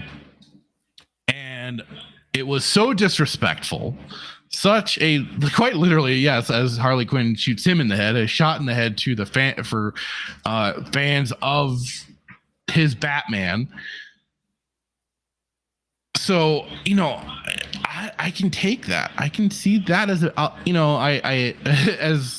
as Tim says, there's hope grifters. I'll kind of hope on this one. I'll say this is a bit of a white pill. That there is a bit of show when they put out a terrible product like this game was, because there was, I believe it was like a big live service game, which was some of the earliest controversies that was coming out about it, was its live service aspects to it. And then just as it came along, the gameplay was very mediocre to trash. So it was just like this downward spiral for this game. One after another, the hits were coming. And then, of course, the big kicker of all was the disrespect to Arkham Batman, because this was then the finale for the Arkham Batman series, because they were tying within the story, they were referencing the Arkham Batman series, the video game series. So that was then just like that extra, like, kind of cherry on top of the whole bit of controversy bullshit that was coming on about this. And look what happened to it. So yeah, its sales had fallen short to the company's expectations. Suicide Squad, one of our key video game releases in 2024, has fallen short of expectations since its release earlier in the quarter. Noted at the time, setting our games business up for a tough year-over-year comp in Q1. Yeah, so I mean, as the latest title studio behind the celebrated Batman Arkham franchise, Suicide Squad is one of the industry's most highly anticipated games, but enthusiasm for it seemingly waned during its protracted development cycle, which included some underwhelming pre-release showings and a backlash to its live service elements. So, and then story elements, stuff like that too. They really shit the bed with this game. So, for what it is, I don't know your thoughts, but for mine, I'll take it. I'm glad they lost a bunch of money, but my thought is kind of similar to what I said in regards to like Star Wars. Do you think that they even care? And do they even calculate the risk? Or do they not even care about the risk? And they're going to this game, and I mean they're defecated on the main on the characters and how they became established, and they've shooting. I mean it's I don't know. I don't want to say critical race theory, but it's like you kill Superman, you kill Batman. You're basically killing the Suicide Squad is killing all. They freed Wonder Woman. They freed Wonder Woman, but then they peed on a black man. So it's like, yeah. They're really doing a good job with it. I mean, let's free the woman, but we don't really care about Jon Stewart, so we'll just pee on him. Yeah, but the kids are playing this and they release it. It's like, oh, it's okay. Like, there's just not like, it's just, bro, like this is like, this is a game, and people at work were talking to me about it. They're like, well, one person specific was like, have you played the game yet, or have you heard about the game? I was like, no. And why are you even playing it? Like, do you know the premise of this game and you know what happens? Like, and here's the thing, like, oh, we play Grand Theft Auto, and like, yeah, I don't know. I mean, but that's like Grand Theft Auto is a different beast because yes, it's its own established IP at this point. This isn't where Suicide Squad is taking pre-established characters, and even further case of taking a pre-established storyline like the Arkham video games, and doing further with those characters, so to speak, and then tarnishing one of the most beloved too, and with the last technical voice work of Kevin Conroy. At least that we knew at this time. From my understanding, there is something else coming out with his with some of his voice work, but otherwise, it's like up until now, this was it. Yeah, what a way to kill off, just to prove a point, or to prove your, what you all-time low is what I'll say. And I'm glad that I hope they go bankrupt. You can only hope. You're speaking my language. I hope Sweet Baby Inc. goes bankrupt. I hope everybody affiliated with Sweet Baby Inc. goes bankrupt. I hope that, and it's not, and I guess it's like, it's at this point in time, it has nothing to do with the fact that I'm a DC fan. It has to do with every bit of what message you're sending. Right. I guess I'm more hyper aware of that since we've been talking about like the whole ESG and stuff, but it's just like, how is this even like, I don't know. We talk about like, games, sure, there's unethical games and whatnot, but like, I don't know. For me, I guess it's just, I don't know. I'm not really making any sense, because there are games that are like Grand Theft Auto, probably not a great game, right? Kids should not be playing that game. Absolutely. Like it desensitizes you to crime and everything. But like this, like, these characters, I guess this is different, because if you stick to the true canon, right, majority of these characters are heroes, and they've not done real unethical things. I mean, they've probably flirted the line with stuff, right? I mean, Batman was a vigilante, but the intention was to fight crime, and it was like Robin Hood, right? To fight crime and whatnot. But they were, in a roundabout way, role models to kids, right? Because at the end of the day, Batman stood for good. Like, his parents died, were killed, tragically, and he, they all tell a story, right? And these kids look up to these characters. So when you shoot at Batman, in the head, and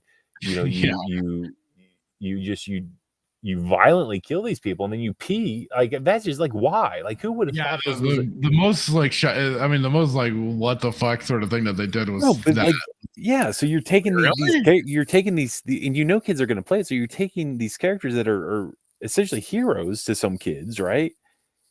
And you're just, this is in the manner in which they die, and you think it's good. Like, you can throw on a teen label or whatever on a game, but the kids are going to play it. It's no different than Fortnite, no different than Gears of War or stuff like that. So I guess, I don't know. I guess I'm just more aware that, like, watch what you kids play. And I'm a hypocrite, right? Because I grew up playing Gears of War. I grew up playing Halo. I grew up playing like Doom. I grew up playing these games. Yeah, I grew up playing Mortal Kombat, but here's the thing. Solid, and all that. Here's yeah, the absolutely. Thing. I think we both had parents that still taught us right and wrong. Right. Yeah, and we've talked about this before. That's where it really, barrels down to is parents doing their fucking job. And, I just so long as there is that understanding, I don't always necessarily see a problem, but I think you do have to have a kid that is even that it's for games nowadays, it feels very tough to say because graphic wise too, like they do skirt the boundaries of getting to realism. Whereas I would say back in the day, yeah, we had things like Mortal Kombat that did use live motion capture, but it was still at times like stylized in an art look. Right. Look at take it like this. This is like the greater point that I would want to try to prove. Let's say you have a kid who is, a huge Batman fan, like Batman was their hero, right? And they play this game, right? And I don't remember what Harley Quinn said, but if I understood it right, talking about how Batman was a bully and all this and that, and then she kills him, right? So let's say they played this game and they are bullied themselves, and they take what Harley said to heart, and they go and they take a gun to school and they kill the bully that's bullying them, right? Right. Like, well, like in a kid's mind, like again, I think that's where it narrows down to where you do need proper parenting to instruct a child of the separation of fiction and reality, and that these are video games. These are something you should not be emulating, for sure, and stuff like that. That's where I think that does come down to. I do think some kids are still going to be impressionable one way or another. So some people's brains are just not quite wired. But we're living in an age where the dude got like the game that they were playing got raped, and then they called the police and they actually investigated that was the Sam Maggs thing. Yeah, whatever it was, right? Like I think that was just typical leftist social justice type. For sure. Trying to exploit a popular thing within media, which is to shit on GTA in every facet possible. Sure. And this gremlin parasite found exactly her way to do so, and she got into the fucking industry. So, right. But the point still, I mean, it's just how crazy of a society we live in, right? People like the ability to differentiate between two things in some cases is very hard for people because of everything that they're pushing. A lot of the stuff that Mark Hamill's pushing, right? He's a mouthpiece. That's all he is. He's a cheap bot mouthpiece. Static pointed out earlier, propaganda. He either truly believes it and he's a mouthpiece for it, or he's a cheap mouthpiece, meaning they're paying him to say it, and he's like, I'm a shyster, I'm going to take the money and I'm going to be your mouthpiece, right? Because I have a following. It's one of the two. Right. So, but yeah, but I just, in my mind, it's like, I don't know. And again, I say this comment saying, I say this because I've been the hypocrite. I've played these games, but the difference is I had parents that taught me. And you're also a grown-ass adult, and the difference. Well, yes, for sure. But like, there's also grown adults that don't make good decisions, right? You're not wrong, no. So I just...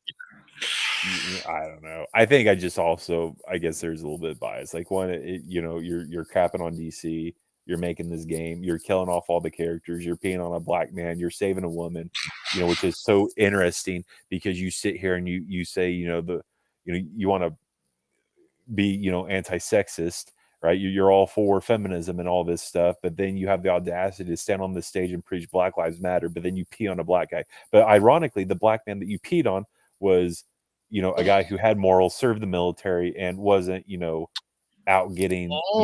See, I don't know a lot about the characters, but now that you point those things out, that's very interesting. Yeah, John Stewart was if I remember the comics right, he was a military guy. He was in the military and he got out, and that's later on quote me if I'm wrong. Anybody who is more knowledgeable about DC, if I'm wrong, put it in the chat or send me a DM. But yeah, I believe he was a military guy. Stood for the country, served the country. Was see now, even though they just see him as a traitor. But if he was just African American that was getting in trouble, arrested, was perpetuating the cycle, they wouldn't have done it, right? Oh no! Or now you're marginalizing that. Yeah, we can't do that. No, then they probably would have had him join the Suicide Squad. Absolutely, like, oh, well, we can't do that. But because he has his life together and he's serving a greater good, they're gonna do that. Yeah. Now that you point that out, that's a very good point. Oh, absolutely. You think if he was like one of the dudes off Grand Theft Auto that was the main runner, the drug guy, you think that they would have done that to him? Absolutely not. And that's not a racist comment. That's fact, right? Because he's a respectable human being that served, like, because of his characteristics, you're going to defecate on him. But I guarantee you that if he didn't represent that, you wouldn't have touched him. Guaranteed. Right. I get, I can't say one way or another for sure, unequivocally, but I would bet my next paycheck and ones to follow, Lord willing, that's what they would have done. You got to release the woman, right? Because it's a woman. You can't be seen as a sexist. In a day of feminism, you can't. No. Absolutely not. But you can hate people who have their life together and serve a greater good. Absolutely. Why do you hate them? Because they're not of you. They're going against the grain. So you have to weed them out. You have to paint them as the bad guy. Well, you're the problem because you're the problem because you claim to have morals and say we don't have morals, and you're going against us and we're right and you're wrong and your truth is not our truth. Our truth is our truth. Like, it's just dumb. I didn't mean to go on a rant, but you're fine. You're fine. Absolutely. And that's what's so stupid about it. And it's asinine. It's great to have you rant about shit besides me all the time. No, it's true though, right? I don't disagree. You're gonna, all these characters. What do they have in common? They genuinely were trying to serve a greater good. Yep. Like I said, it's a sad thing. It's also at least a positive because WB is now feeling it, and they're funnily enough, they're actually admitting it. So that means I hope the WB goes bankrupt, and I hope that CEO. I hope he. I truly don't. I don't want anybody to get fired if they genuinely are trying to do a good job. But people like the CEO of Warner Brothers, who is intentionally, placating and capitulating to the other side, that's pushing this kind of crap. Like, I just would rather them all go bankrupt. Firmly give them the boot to the ass. But here's the thing, that we talk about this, but this isn't going away, and it's just going to get worse and worse. Like, the gaming industry will never be revitalized, right? The only hope within gaming is the mods, is the modders, is the old games, because you can bet your bottom dollar they're part of it. Never small segments of the indie community, but they're very tough because the indie community is just as bad. Consumed by these types of people. Like I told you, this goes deeper than just making games. It is an ideology. It is. That's why I've been bringing up the question when I think about it. It's like, okay, so where are you going to draw this line? Where are you going to draw that line? You won't. People won't. You know why people won't? Because they're not going to give up playing games. It's like I use this example with Anheuser-Busch. People were ready to boycott Anheuser-Busch because they could have gone to Coors Light, or they could have gone to Modelo, or they could have. There's a myriad of different beer companies that they could. They're not. The point is, they're not going to give up drinking. They will give up drinking this beer because this company is pushing this company is pushing transgenderism, right? But because they boycotted that company does not mean that they have to give up beer. They can go to another company, right? But if this beer company, if Anheuser-Busch was the only beer company in the world, right? I guarantee you people would not have boycotted it. People there's some maybe would have given up drinking, but on a grand scale, I don't think they would, because they're not going to give up drinking. Who's going to give up drinking, right? It's no different than the gaming industry. Who's going to give up gaming, right? Your options are to quit gaming and find another hobby or another escapism, or like, well, I'm just going to play this game, but I don't agree with. You're going to be Babyface, the dude that played the game and then ranted about it. Right? Well, I'm playing the game for a greater good. I want to play the game so I can tell people not to play the game, right? Right. Maybe that's a really bad example, but I don't think the gaming industry will ever be, because nobody's going to give it up. Well, and I've said I this could be before. wrong. I think people can use their own instincts and know when something is going to be complete and utter trash. And I kind of somebody also brought up something similar. It was this Down Upwards guy on Twitter. He was responding to a comment I had made, but that's a whole other subject. But like he said too, the only way to defeat them is a mass skip of an entire console generation to destroy shareholder faith. But people will always want their Nvidia attendees. And yeah, I just said, yep. And that's a sad truth. But here's the thing, though. Like you said too, like that nobody's going to give up their video games. And the companies that hold the power hold the power, and they're going to continue to make these games. So like you're between a rock and a hard. They're breaking your kneecap. Basically, is what they're doing. You're between a rock and a hard place, and if you're not going to bend the knee, they're going to break your knees because they know it's drug. It's like the drug market, man.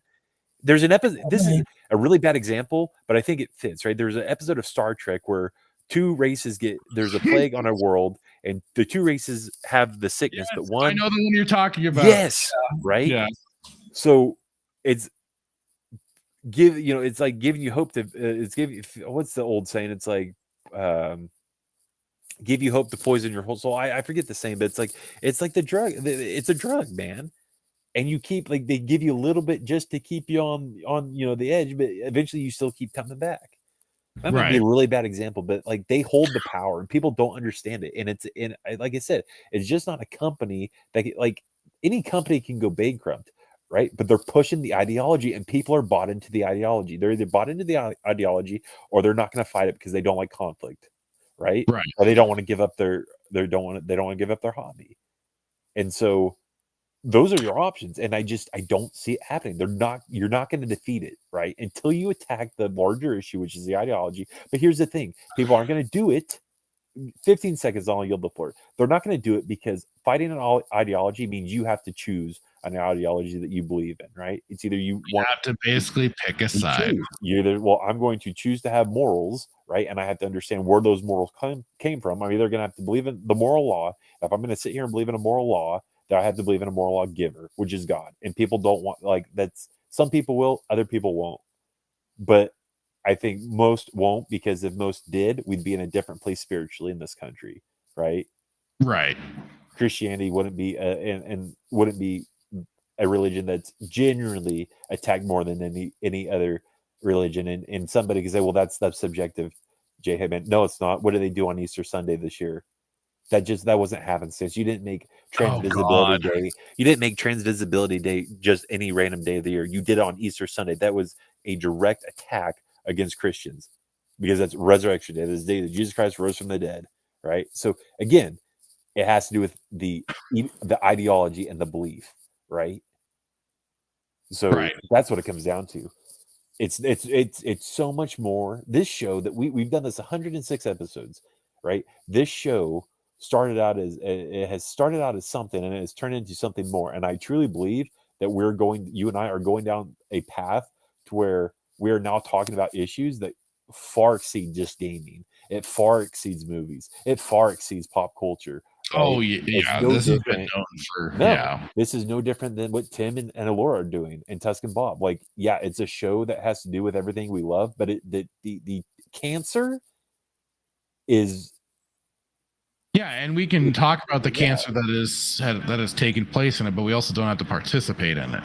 But what an interesting way. Watching the shows and stuff like that, like we can see it from a distance, but how sinister is it? How sinister of a plan would it be to turn people against a moral law through gaming, through culture, through Hollywood? It's when you sit down and think about it, like, bro, like, because what have we said in the past? Escapism is everybody loves their escapism. Yeah, they don't want to go battle it at the polls. And so because they don't want to go to the polls, they're just gonna escape. They're gonna retreat to their own escapism. And it's infiltrated that. There is no escape. You're not gonna escape this. At some point in time, no different than I said earlier about drawing the line in the sand and stop being on the fence. You're gonna have to make a decision, right?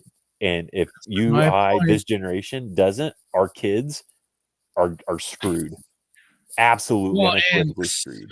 and this is where I sometimes potentially get a little bit in the whole like either what people call the black pill or nihilistic or whatever you want to call it, cynical, is where I'm kind of I've been in agreement with Tim from United Spacers Alliance, is that, like he says, is that all they have to do is wait us out. They're in control of everything as it is. All they have to do is technically wait out our generations of people that are sick with it, and just keep the ones that are so afraid that won't speak up. And those are going to be the ones that are going to replace us. I'll say this, and we can move on and whatnot, but I'm going to take it from my, for lack of a better term, I'm going to use the word religious belief, right? As a Christian, I will speak on this. I know how things are going to end, right? And right now they may have the power, but they're not going to win. They're going to lose. But the problem with waiting is that there's going to be a lot of people that aren't going to make it because the believers or the people who are Christian aren't standing up for it, right? And so, but yeah, like no, but they do hold the power. And you know what? We are responsible for it. We are responsible for the people who are in power because we voted them in. And the people that we voted in are now giving hearty approval of these companies that are pushing the very message that the people we voted in are pushing, right? And what does that mean? It goes back to ideology. It goes back to a belief. It goes back to a belief that I want to be my own God. I don't want to acknowledge a God, and I'm going to just try to destroy everything that God created and everything that his word. And that's why we see games that are about transgenderism, homosexuality, fornication, drugs, sex, all this kind of stuff. Drugs, sex, rock and roll, baby. Right. Woo! Oh yeah. That's a great line, right? No. Yeah. But we made it that. Perpetuated it and put it on a pedestal like it's almost a great thing. Yeah. So really quick, before I just want to ask the question. So we've mentioned this a couple times. It's very clear. I'm a Christian. I have talked about difference in beliefs. More. You say you're more agnostic, but when you look at this stuff, like, why does it bother you? Like, because we've established you're not an atheist, right? I think you say, well, I'm more of an agnostic, right? But like, why does this? I think that's what I kind of came to the conclusion to. Yeah, for sure. But like, does this stuff that you see, like the ESG and the stuff they're doing in the games and promotion of all this crap, right? Transgender, homosexuality, whatever it is, gender mutilation, kids being girls, boys, girls. Why does it bother you? If you take the approach of it as being an agnostic, like, what is it about these things that bother you? Is it they're screwing the gaming industry because you have a love of the gaming industry? Does it go against what you believe is right? Like, belief of what is right, what is right, what is wrong. I do have a strong foundation of that for sure. I see it that way. I see it as, yes, the societal decay of a once great society that we had at one point, but at a certain point, pick your choice on when that occurred, but that it's been in a moral decline, and unfortunately it's been too hard set in stone at this moment to kind of offset it. And we're going to need so I sometimes tend to go towards where I'm like, all right, maybe the accelerationists people are kind of right. We need to really kick this bitch into overdrive for anybody to really see the problems that are going on. It's a slow drip. People are starting to acknowledge it. And I think it's also helped with the fact that, inflation is real, folks. I know people in the chat know this and everything, but for anybody that happens to stumble upon it and get this far in, it's real. And I think that is the main determining factor as to why a lot of these companies are being hit in the pocketbooks. But to actually, sorry, I kind of went off in another direction.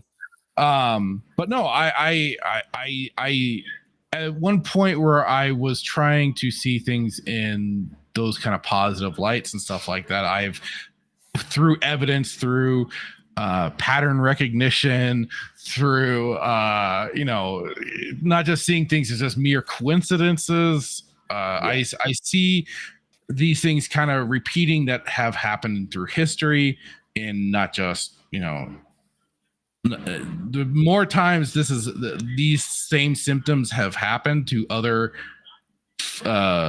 fledgling or either grown empires. Not just Rome suffered through this, but other countries have too, and it sparked a lot of, let's say, revolution and everything like that. And the evidence is all there. We just also choose what we want to actually see and not see.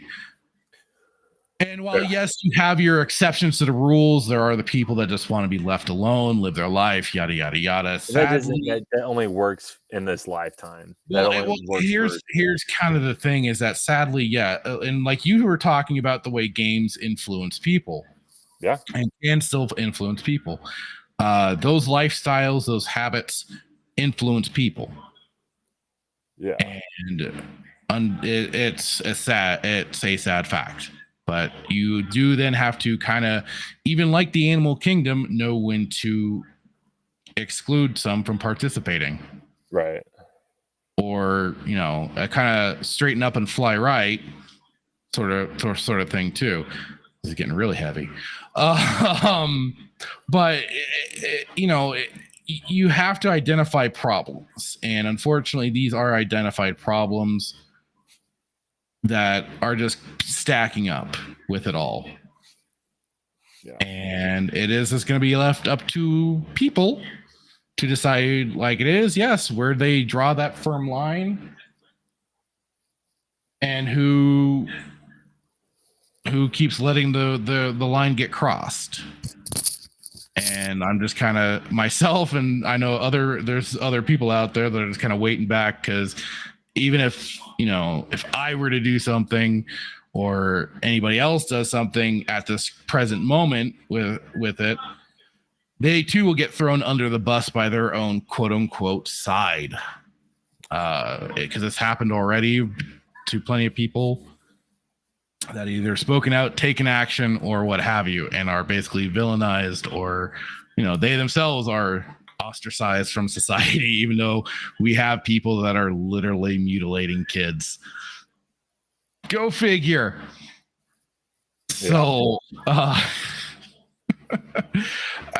like it comes down to like a right and wrong, and I see nothing but wrong going on. And yes, I through the stuff that I have looked into, and I can try and say what it is, but I think, like it is, life is a journey, and we all have to kind of experience certain things for ourselves, find information for ourselves, and determine what we're going to do with that. I went on quite a one, yes, with the original Gamergate, and saw a lot of different things, little outside of the gaming sphere. And, I've drawn my own conclusions through that information that I've gathered. And like I said, I see patterns. I see certain things that are repeating themselves, and I don't like that, especially what it has the potential to lead to, which, like it's been talked about on other streams, we are, and I remember having the conversation with some people, is that yes, we are in different stages. So yes, we allowed the gay marriage and all that. There was slippery slope. We're on the slide now, folks. That was the start of it. And then, I started seeing through history what then takes place when certain things become acceptable like that. And yes, we will eventually lead to, as they are pushing now, what's the word? Is grooming still the word? Well, if you're on the standard, of course. Oh, PDF file. We're going to be leading towards the acceptance of PDF files. And then after that, and it's especially being pushed with the whole trans children thing. Like that's their definite in, because they like they say a child can choose their sex. Child knows best for themselves what they believe in their little brains, that they are a completely opposite sex. Which is more offensive.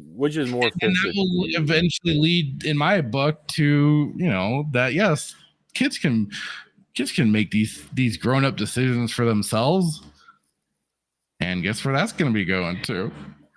And I also think like the whole this is kind of maybe a complete sidebar to a lot of it, but it's like been a recent thought that kind of popped in. I'm like, so how do we get to a point where it's okay for children to mutilate their own genitals like that and everything? I'm like, oh, well, circumcision is still very much a prevalent thing. It's an acceptable thing. It is, yes, genital mutilation. And there was even a Canadian study back in the day that was potentially linking that act to then also brain damage in a child. Unless they, of course, if you reach a particular age, but for an infant, had the potential dangers of causing brain damage. That study got shut down real fast for certain reasons. But I think that was kind of the intro for that sort of for us leading to the acceptability of it, and certainly also letting in a particular religion that allows genital mutilation of girls. Because it almost sparked for a little bit during the mid 2010s, I think. That sparked, but for a moment. Which religion is it? Islam. Yep. It sparked for a moment, but then it went away. It went away quietly. And so now, yes, we are, now we're in this whole kids transgenderism thing. And kids getting irreversible surgeries that can't be fixed, that are then, massive wounds one way or another.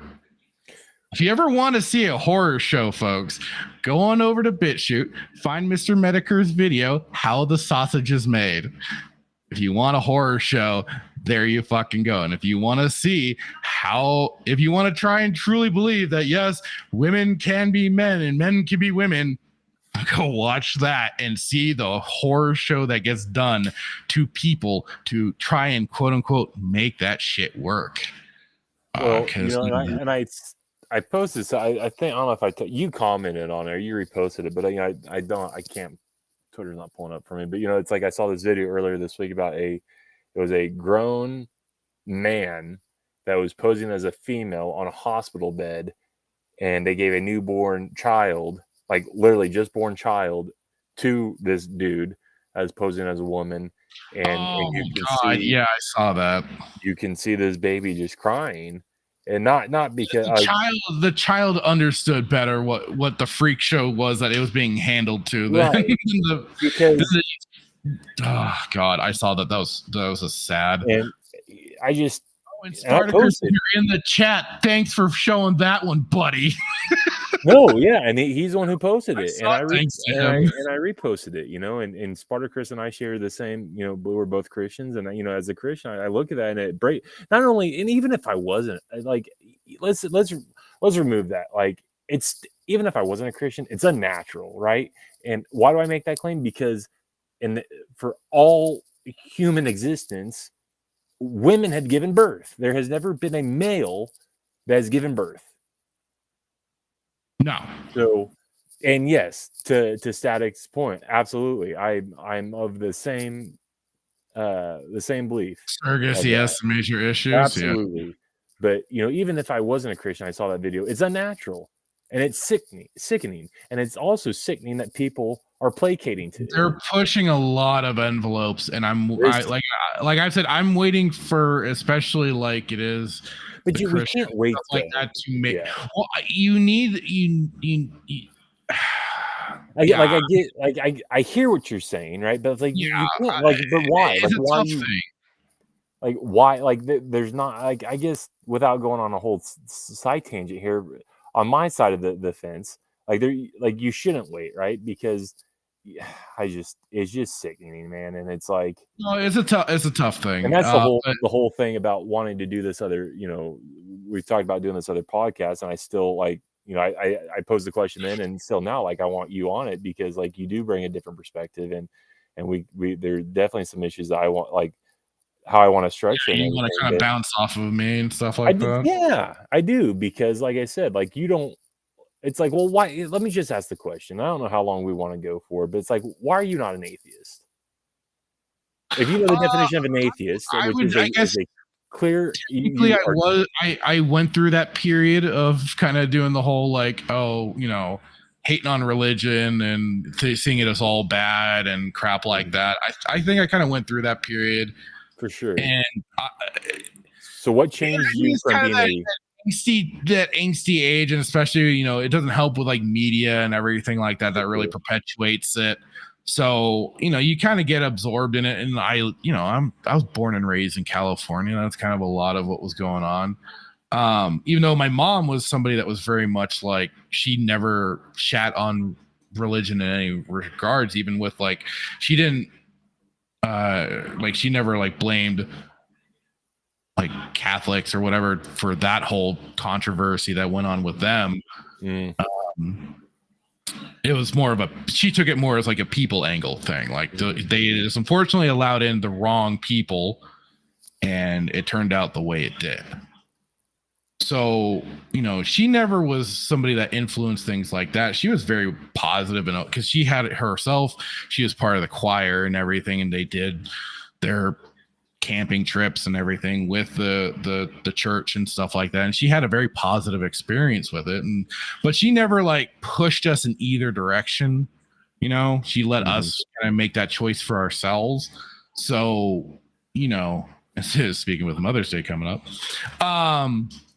but like she let us make that decision, and I just kind of fell into the more camp of like, I fell in with the whole easy, basically doing the easy jokes, easy mockery of like Catholic priests touching kids and stuff like that, and taking my shots where I could. And I just kind of I wasn't like some of the real fedora lord atheists out there, but I kind of had that chip on it. It was just like, well, taking that whole aspect of if there was a God, why do all the horrible things happen in the world, sort of stuff. But as time goes on, you evolve as an individual, and I just kind of was I think I also got kind of sick of those people too, because they acted so arrogant and they acted like themselves such big know-it-alls, which sometimes for some people in the religious sphere can kind of do the same thing. But I was seeing that, and it especially got to me too, like this idea how also at one point they tried to claim, we have discovered there is no God, and that to me was just like the kind of the biggest load of horse shit that you could try and claim. Because if you have an omnipotent being like God and everything like that, you are like, it's amazing that you could say, yes, we can discover whether or not there is God with our primitive technologies, or with any of our technologies, if there, whether or not there is a being like that in our world, in the galaxy, in the cosmos, whatever you want to say, as if that would be detectable by us, by mere humans. So it's just those little things like that especially just kind of like, are you fucking serious? So between that and then just you hope for and want something more out of this life than just what we do are presented. You kind of want or hope for, like, there is either something after death, or just that there is kind of a force, so to speak, that watches over us, right? And like I said, I just kind of lent more to the idea that yes, I could see there being more of a spiritual side to things, that and I think that at one point it was a very good instruction for some people, because some people need guidance. Some people are very lost out there.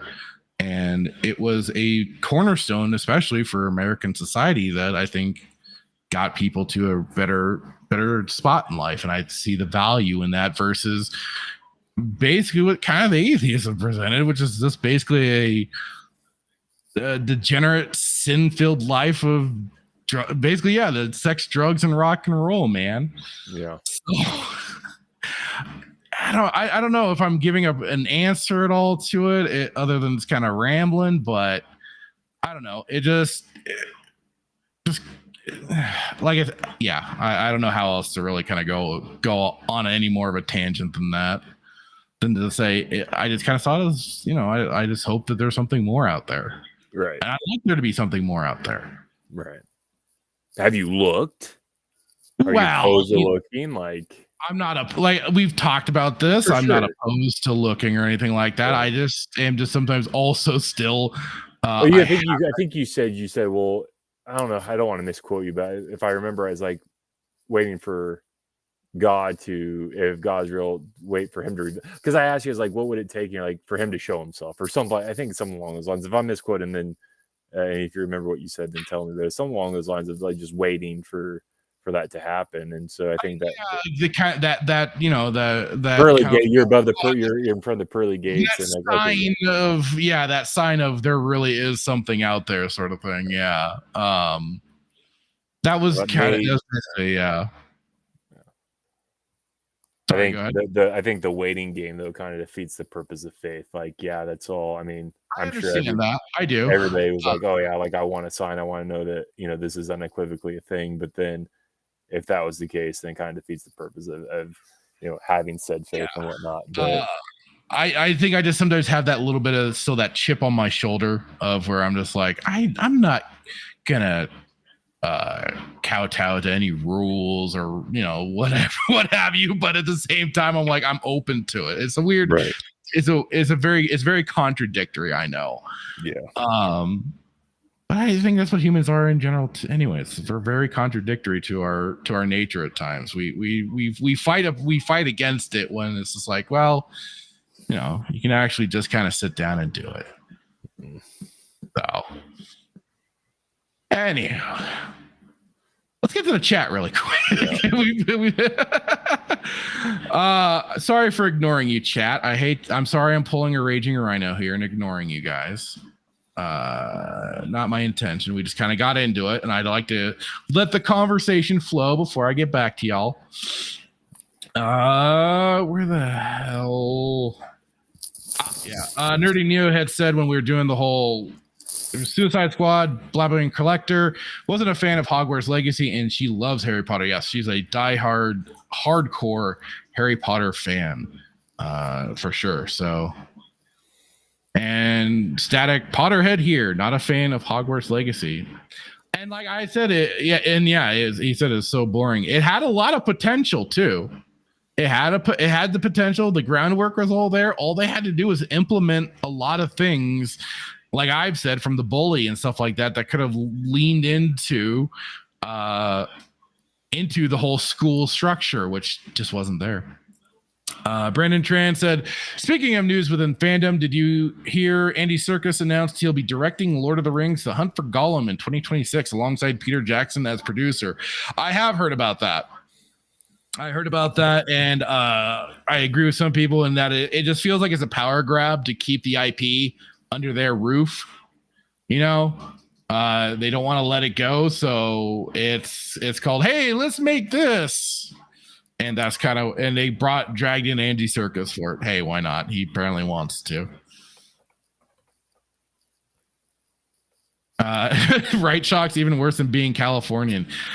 Canadian and Californian, they're kind of getting about equal at this point. They're both as equally bad. And as a former, I will say so. It's very horrible. Especially horrible now. Shaka Zulu said, Blabs never play an Ubisoft game, though. Most of her complaints apply to most AAA games. I haven't heard her complaints exactly. I just heard, through the airwaves that she was not a fan of that, and I kind of laughed. I'm like, Let's see. There. Awesome to see the chat talking to each other, going back and forth. And he also says, unfortunately, Static says, unfortunately, Harry Potter introduced me before Lord of the Rings was. My parents had no interest in culture pretty much. That's the funny thing. Like, I've gone through the Hobbit book. I enjoyed the Hobbit book. A lot of singing in it. Like, Tolkien loves to write lyrics and stuff like that. He loves that. And it was shown in Lord of the Rings too. I still need to get through those books. I know I've gotten through to, because I have to listen to audiobooks. Me personally, I think I have like an ADD problem sort of thing. I have to it's hard for me to focus on books. So audiobooks has been perfect for me. I just need to get back into them, especially for Lord of the Rings. That one is just so fucking long, but good. I've enjoyed it. I just had to get back to it. I get sidetracked because then I'll either suddenly want to start listening to the Darth Bane trilogy or the Darth Plagueis book. And then I go through Revenge of the Sith book and Kenobi and so on. So I get easily distracted. Paul Hadoken saying, yo, hello, sir. Welcome. Hope you're still hanging around. We got a little heavy there. Nerdy Neo, also Shaka, what does Blob playing Hogwarts have to do with Ubisoft? Yeah, I was curious about that too. But I mean, hey, if you got accurate calls on games, yeah. Static asking, dude, did you see the Grums tweet today? If you're talking about the one where he was going over, let's talk about what we learned from Gamergate 1, I was considering talking about that today, yes. I did see it. If that's the one you're referring to. Shakazula says, problem is journalism is what's between customer and corporate, and they lie. 100%, but I think also a lot of gamers can have the proper instincts to look at trailers, look at a game, see what's presented to them, and go, that's gonna be trash. Or, they can legitimately go, that's for me, and go for it. Fine. All right. But I think if you have enough of that recognition of what we've seen through the industry, if you've been paying close enough attention, I know not everybody does. So there's plenty of normies out there that don't keep as close of an eye on things as some of us do. But, and I think that's where it does kind of come to you, like for yourself, talking to your friends and everything, keeping them informed of what's going on. I do it obnoxiously so to some people that happen to bring up certain aspects of gaming. And I'm like, well, did you know? And it's just about, just presenting the information. Nerdy Neo said, you don't have to give up all video games, just ones from certain no, absolutely. Like, that's where I do think you just have to also sometimes walk away. You have to step away from aspects of the industry and to say, no, I'm not playing your guys' game anymore. And that's kind of what I've been trying to, raise the point of, and everything with a lot of the controversies that have been going on as of late, is that you have to learn, I don't know if learn is the right word, but you just have to know when to walk away. Even though purchasing some games and stuff like that, I've walked away. I remember although as many times I walked away from Star Wars Galaxies with all the bullshit they pulled with that game, but you get curious about where the game is in a certain state and you go back and check it out. I understand that. I do. But it's all about also just stepping back and walking away. I certainly walked away from Modern Warfare 2 when that first came out, when I saw that even the PC side was doing the matchmaking bullshit and they did not have player servers available. Player servers did become available, but only through mods. And that was unfortunate because I liked the first Modern Warfare back in the day. I enjoyed the shit out of it, and they had player servers for that game. And as they were trying, I think that was kind of the early days of those pushes towards games as a service and stuff like that. So they pushed up matchmaking and stuff like that. Maybe because it was big with Halo. I don't know. I don't know if Halo ever had player servers, but that was certainly something that turned me off of that series. And then, of course, very notoriously, Microsoft with the Xbox One. when they first announced that, how they were saying you had to have the Kinect, you had to do daily check-ins, your games were basically DRM to your console. I walked away because I was in between the Xbox One and the PlayStation 4 at that time. I was like, which way should I go? I've got friends on that on Xbox. I got friends on PlayStation. Which route do I want to go? That E3 sealed their fate for me, and I have not gone back. Like, I've seen some decent things, sure, come out of Microsoft for like backwards compatibility with especially with like the Xbox Series X and everything. The whole dev kit to run oh god, what is it? The emulation program, RetroArch, to do that sort of stuff. Cool. But again, I'm sorry. To me, you showed what you want to do with your system and everything, and to me, that was a big sign of nope. And then I've walked away basically from getting a PlayStation console because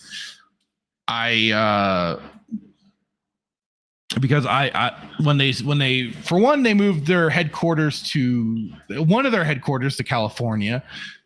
And then was the start too with PlayStation 4. That series was when they were starting to get really heavy with censorship of Eastern games from Japan or what have you. So that's when I was like, all right, I was already getting ready to, but then I unsubscribed my my PlayStation Plus account. Haven't gone back. I kind of wish I had done the same with Nintendo at this point. They pissed me off with the whole Wii U, with not the Wii U, but the Wii, when they brought that in as basically it was in my opinion, a just motion control version of the GameCube.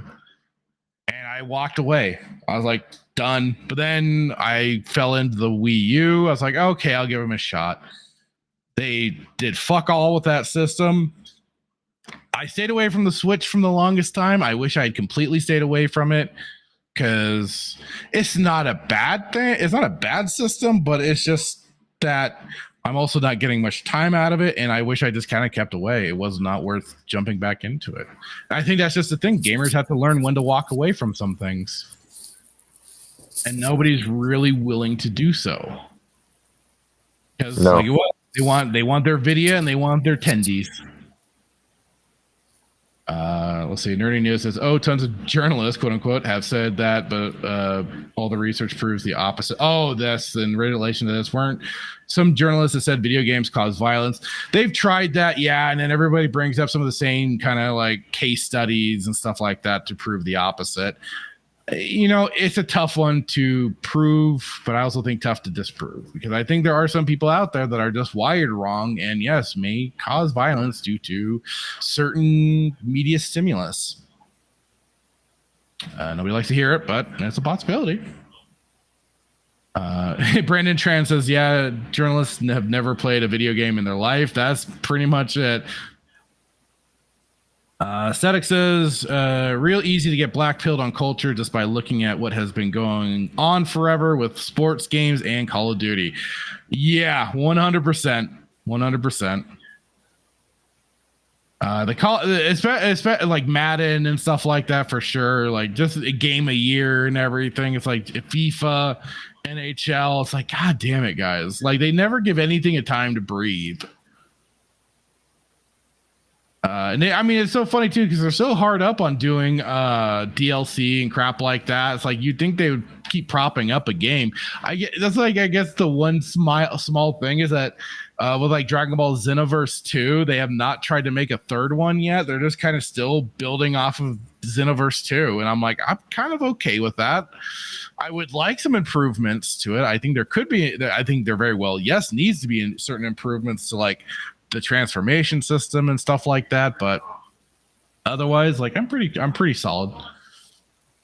Nerdy Neo says, not to defend the alphabet people, but apparently the first or last or something like that, Sunday of April has been Trans Day of Visibility for like a decade, but the problem is the White House promoted it. That was yeah. We when that first went down, we discussed that. Yeah, that was part of the discussion, but I mean, that's like that's just being imposed by these people. I don't see that as a legitimate a thing as like, yes, Easter, Day of Resurrection, and stuff like that. I see that as just being imposed by them. But yes, we acknowledged that when that subject first came up, I believe. Yeah, and nothing. That was the big part of contention, was that it said nothing about on Easter. Shock says it's hard to believe in organized religion, but many can't deny existing in higher power. That's kind of where it falls into.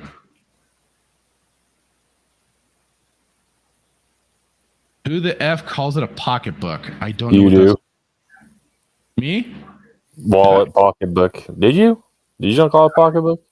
I don't know. I'm trying to. I try to forget what the hell we were talking about to get the pocketbook comment. Static. Is this a turned into juice thing? O.J. Simpson? No. He's known as the Juice, wasn't he? So no O.J. Simpson. I know he passed away, but. Fear FEMA says schools and every other major church also had pedo problems. Media didn't find those as interesting. And even right now with schools, a lot of female teachers are getting caught with young boys, getting pregnant by them young boys too. But it only gets blurbs on Twitter X or whatever. Yeah, it's something. Static says, as a non-religious person, atheists are some of the most pretentious people walking this planet. Yeah, facts.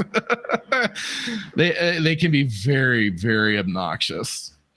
And it's like, I like I said, I went through my phase. I went through that phase of just kind of dumping on religion. And I just kind of was like, there's actually a lot of good that can be served from it. The bad, I know people do use it for bad things, but there's more, I think, more good to be had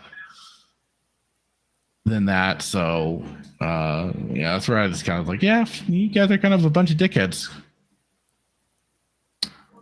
Brendan Trent said, I hate to admit it, but societies from history like Nazi Germany, Imperial Japan, Fascist Italy, and North Korea, at least, no, there's two genders compared to society today. Oof. True. You're not wrong. I mean, there was a lot of things that were going that propped that first one up for, because of the transgenderism thing, which was becoming very prevalent. There was a lot of that. Look at what those books were. That was the other thing. Like I was saying, it was like we the whole marriage thing, and then the PDF files, and then we will be running into bestiality in no point. I think that's where furries are going to become much more prevalent and acceptable. So Dave Filoni will be even more of a champion. He will bring about the furry kin. Dark Warrior, hello, how's it going? Saying hail Odin. Hail Odin.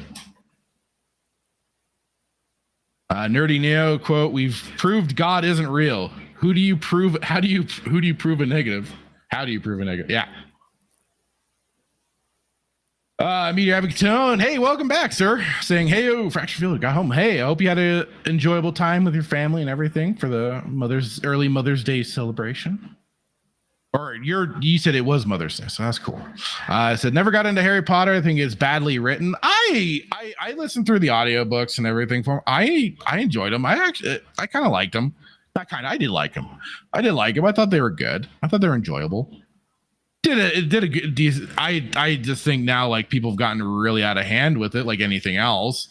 I still think Snape's a dickhead.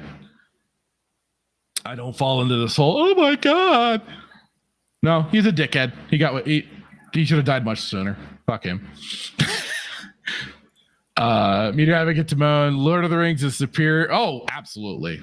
There's never a doubt about that. At least, yeah, it's Lord of the Rings. But never heard of Lord of the Rings until the first movie hit. I was the same way. I didn't know about the series until the first movie dropped. So yeah, I'm with you. Brandon Trent says, honestly, Amazon has done too much damage to Rings of Power. The Hobbit trilogy was very long compared to the book. That's what I heard of I haven't watched the Hobbit trilogy movies. I've only listened to the audiobook, which I like. Like I said, I like the Hobbit book. The book was good. Like lots of songs and stuff like that. He loves his lyrics. But yeah, like the thing went on I think it just, like some people said, it went 2 movies too long. So yep, RetroArch. It's a great software. Meteor Advocate Simone says FIFA and Madden are games made for live service. You buy the base game and pay a fee every year or so to update the rosters. Yeah, that's the fee is the brand new game. Brandon Trent says, LOL, you're not wrong there about Nintendo Switch. Batman Arkham Knight had so many bugs on the Switch. Unfortunately, a lot of games when they've been ported over to the Switch now have had a lot of problems, sadly. It's unfortunate. And they too have fallen into like the trap of a lot of remasters and stuff like that. I kind of dug the Mario RPG remaster thing that they did. I think it definitely needed to be. I think they need an original mode for it if they haven't added that yet, because it was definitely stupid easy. Like I do see it as like a good then intro for kids to play, and then maybe they could go and play the original version, the Super Nintendo original version, to get the actual difficulty out of it. But like the Switch version, way too easy. But I liked it. I kind of like some of the remastered music and stuff like that. I think it did good. But the you can't beat the classic music. You just can't. And I also liked some of the little cinematic scenes that they did put into the game. I thought those were great. Fear FEMA said Arkham Knight was the worst Arkham game until Suicide Squad came out. Yeah. Ain't that for true? Oh, all right. Static, I don't think got back to me on whether or not the Grum's tweet was the one that I mentioned about him talking about Gamergate 1. That's kind of a big one to go into, but I'm willing to. Let's see here.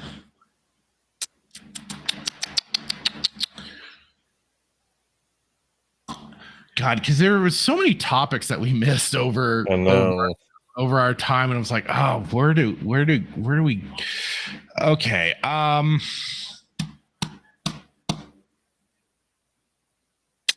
Trying to think here. Okay.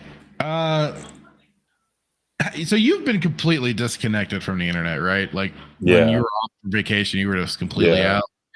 I was like done. Bye. You were a smart man. I should have done that. I'm a glutton for punishment. What can I say? Okay, you know what? Here is a bit of here's a positive for everyone. If you've never played this, and if you haven't heard about this, right now, as we speak, you can go over to Steam and you can pick up the original classic Marathon. And if you don't know, Marathon was developed by Bungie before they became Bungie, I think. And this is kind of what started it all for them. It was originally on Mac. And people have over the years ported it over to PC through modding and stuff like that. And they even ported it to I had it on the Xbox 360. It's a fun. It is definitely a throwback in time, as you can certainly see. But with the current version that they have up, it plays very well. I've been playing it. Plays very well. You can, so like you see here, you can get rid of the crazy HUD. You just have to go in through the settings menu and switch it off. But then you can get it to look like this, much more clean and not so intrusive. And that's kind of the funny thing. Like the old classic first person shooters, like System Shock especially, was so cluttered. But like you saw, yeah, like it has their original, but you, like I said, you can go in through the settings and change it to look like this, so it's not so so cluttered up, and it works like a charm. Like I said, I've already been playing a bit of it, gotten through I think a couple of stages now. I always, because of a buddy of mine who, when he was online, and I'll use his old username, which was Kalashnikov, and we just called him Cole. He was kind of the guy that because he and I were friends in kindergarten, but then because this was pre-internet days, we lost touch, and we did eventually. His mom came to our house and found us again, and then we got reconnected, and he is pretty much the guy responsible for me definitely becoming a much more of a major PC gamer than a console gamer. Like, I still held on to consoles and stuff like that for a good long while. I had the Nintendo 64 and PlayStation and stuff like I said, I had the GameCube. But definitely he was the catalyst for introducing me to PC games. And I remember it was either this marathon, because he was showing me how he put together different levels and maps, because that was the cool thing with it, was that they came with a kit for them. For one of them is either marathon 1, 2 or whatever, but they gave you the kit to design your own levels and stuff like that. That was the other cool thing about old day PC gaming, was the old ability to make your own maps, make your own levels and stuff like that. That used to be, God, it used to be such a great time. Anyways, I always especially remember Marathon 2, because I remember like the first level, you get warped in with you and a bunch of other like kind of, I don't know if they're space marines or space security guards or what, but I always remember fucking around a little bit when he gave me the chance to play and shooting the allies. And then I would I always remember some of the dialogue was either traitorous pig or you killed Bob, and that became like our own little person. It was kind of early day memeing for us. Like, that was some of the favorite lines that we got out of that game, was just, like I said, traitorous pig, who killed Bob? Because yeah, I killed a friendly, and then they reacted to it and started shooting at me, and it was great. But definitely, like I said, you can grab it for free as we speak. But this is kind of give you, about this game. Alien forces have boarded the colony ship UESC Marathon in the teal'c system in order around humanity's first interstellar colony. I'm getting some definite System Shock vibes. The situation is dire, and as a security officer assigned to Marathon, your duty is to defend the ship and its crew from the alien threat. Classic 1994 Bungie FPS had a foundational influence on the genre and is now maintained by the fan community. Experience authentic gameplay using the original data files and optional widescreen HUD support, 3D filtering / perspective, positional audio, and 60 plus FPS interpolation. Just in case the original is too authentic. Classic Marathon is powered by and I remember you could find the Aleph 1 edition out there for free. Also, which is available under terms of service under terms of the GNU General Public License GPL version 3. But yeah, I would definitely say, and hey, that's cool. It has LAN PvP, LAN co-op. Can't go wrong with that. They did add Xbox partial control support, cross-platform, no DRM or anything of the sorts. A completely available game. Cross-platform multiplayer, look at that. And of course, it's mostly single player, but definitely, and I'll check it out. So there you go. That bit of positive gaming news. What do you say? Always good to have positive.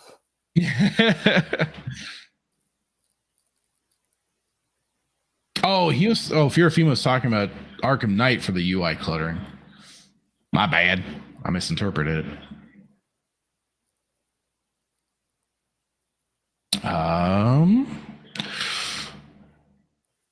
Do you have any kind of time limit today, Hitman? Are you good? I mean,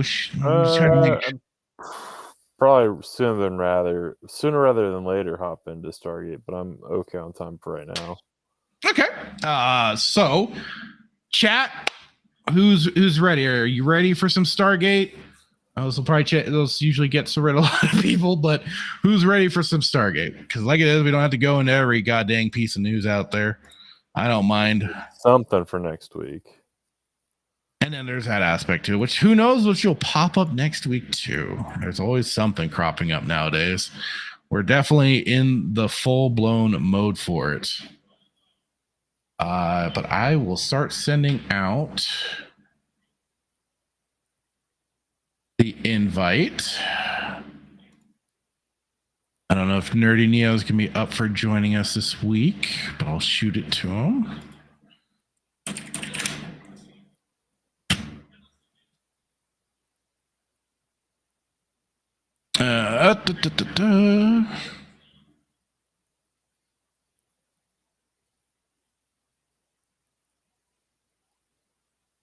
Yeah, Fear of Fema said Night is functional game, but the UI is cluttered and the game dumbed down to be more appealing and less challenging. My problem with Arkham Knight 2 was the overuse of the damn the Batmobile. That was just like frustrating, especially for all the Riddler trophies and shit. That made it just so much more of a pain in the ass. Brandon Tread said, did you know there's a new Batman Arkham VR game coming out, Arkham Shadow, but on the Meta Quest 3? I heard about that, yeah. I'm not big into VR, so I'm just kind of like, meh. It wasn't bad. I felt like it kind of was a little weak on the ending, but it was overall fun. Like, I didn't mind also having the Batmobile and getting to go around an actual fuller city for Gotham, but the overuse, like I said, the overuse of the Batmobile to me is what really kind of bogged it down.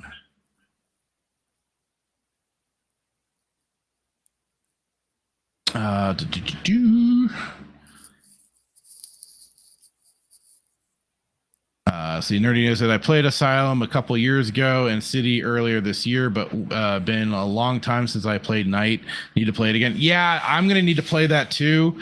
I did the whole Asylum stream, and then I also played Arkham Origins for the first time. Like it was, I enjoyed that game for what it is. The game is definitely broken as shit. Like the bugs and stuff are ridiculous, but yeah, still fun. Interesting story. Okay. All right, so Nerdy Neo will not be able to join us live, but that's cool. If you're still going to at least jump in to watch some Stargate.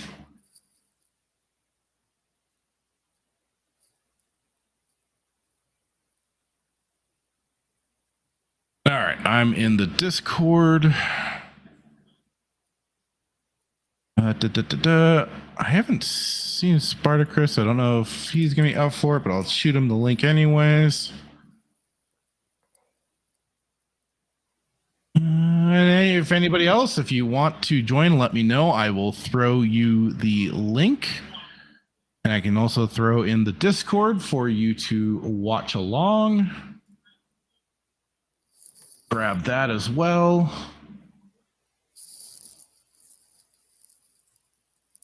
Are you being sarcastic? Watch my stream. I ran into so much.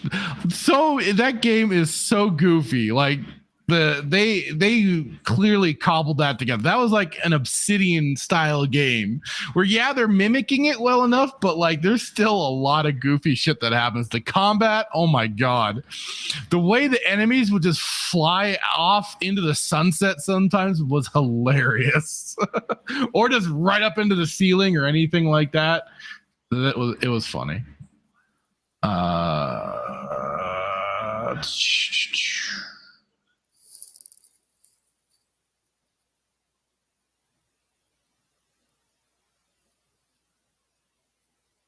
Yeah, sure. Generate copy. There we go. So for anybody that wants to jump into the Discord to watch Stargate, there's the link for our Discord. Okay, I believe I dropped the link in Weekend Pregame. So Static, if you want to join us, you can. Here we go.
Nerdy Neil, it's not an insult to reference Obsidian in this regards. It's just they've made two very janky ass games to a degree. Like KOTOR 2 can be kind of janky a bit with some of the gameplay, but otherwise more solid. But I mean, like it's missing a lot of content.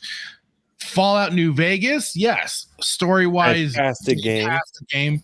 But again, a little janky here and there for some of the gameplay. They're what I mean is like they mimic the system very well in the way Obsidian knows how to for things. It's just unfortunately, with Batman Arkham Origins, it was just way more off the wall than New Vegas or something like that. But that was my comparison to in one game developer company doing very well to mimic another one. And like I said, they did it well. It's just there's some jank in between. Brendan Trent said story for Batman Arkham VR was good based off review. It's basically a 50-minute pre-story of Batman hallucinating his greatest fear, killing Nightwing and Robin because he's infected with Joker's blood. Okay. Interesting. Yeah, I can see where that'd be a bit of an interesting tale to tell. Okay.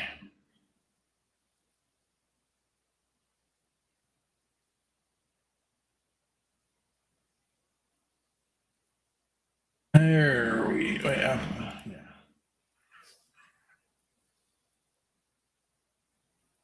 Okay.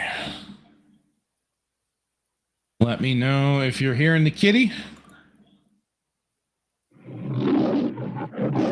You heard it?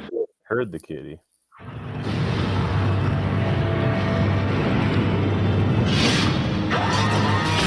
Hopefully chat's hearing it. I'm going to share the screen really quick.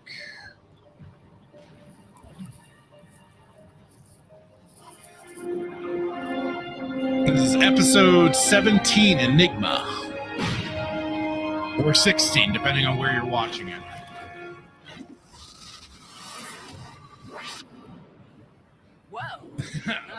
Thank you, Timon. Hey, kitty! What's this stuff in the air?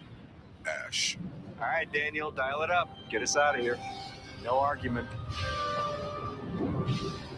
Wait a minute.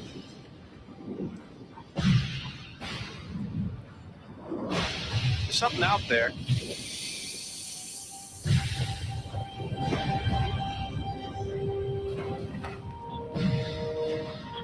It's a woman. She's alive. There's more. Hurry, you guys. I think I found a new wife. He's always finding one. What does he say? Daniel, you dog. Daniel, you dog.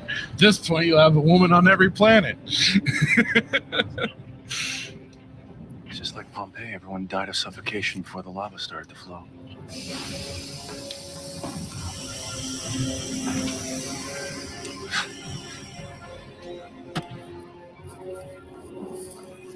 Yeah, Neo, this is the one with Jigsaw. O'Neill got 2 more alive. Yeah. As Timon says, oh, the cosmic assholes. Yeah. I don't know, sir. I'm not a volcanologist. It could be days, it could be minutes. But I would take them over the Tok'ra any day. How dare you? I dare.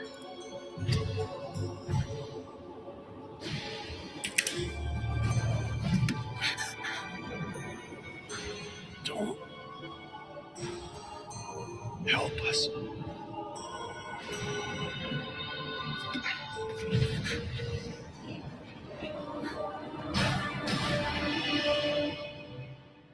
Dun, dun, dun. Oops.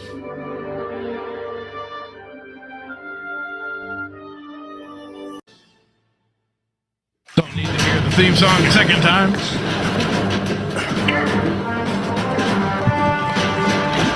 Clear the way. Give us room.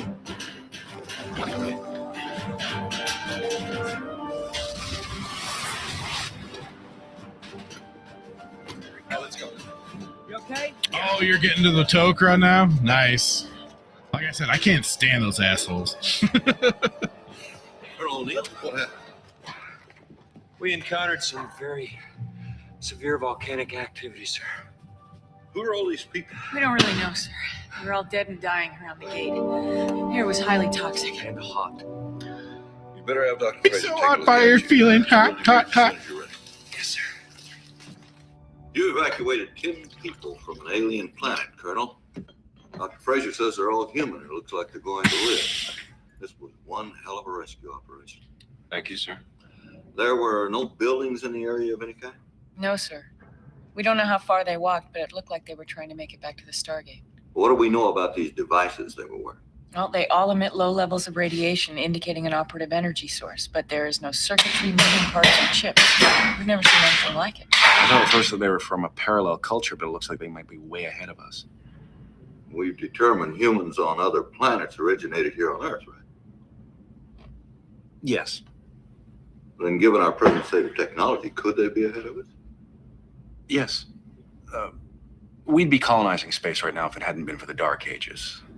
There was a period of over 800 So you say, years where Daniel. Science was heresy and anathema. Maybe they didn't have that setback. General Hammond, the spokesman for the rescued people is awake. He'd like to speak with you. All of you. All of them? Attention. All operating personnel. Working in the infirmary, South Level 20. Stand.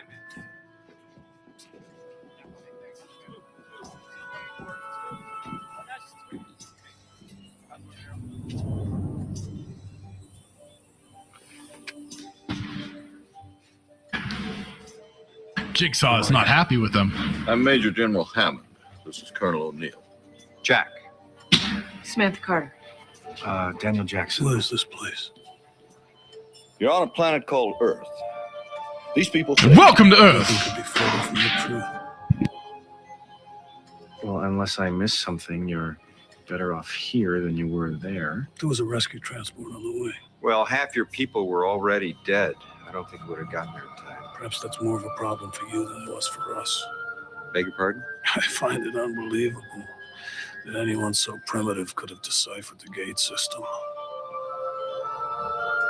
Did you say primitive? I too am from a world very different from this one. Here, life is highly valued. Quite a statement for a Jaffa. Sir, I'd like to know who you are. What These guys are just all sorts of full of surprises. And what do you know of the Gould and Jaffa? We're aware of them. We don't interact with them. Well, then we share a common enemy. He didn't say anything about an enemy. An enemy. I only meant it might benefit everyone if your people and ours could be friends. I demand you return everything that you've taken from us and allow us to go home. Well, it could take a while for those volcanoes to quiet down. In the meantime, I'm a bit of a culture buff. I'd like to learn about your history and customs. I've said enough. I'll say no more. Leave, slaves!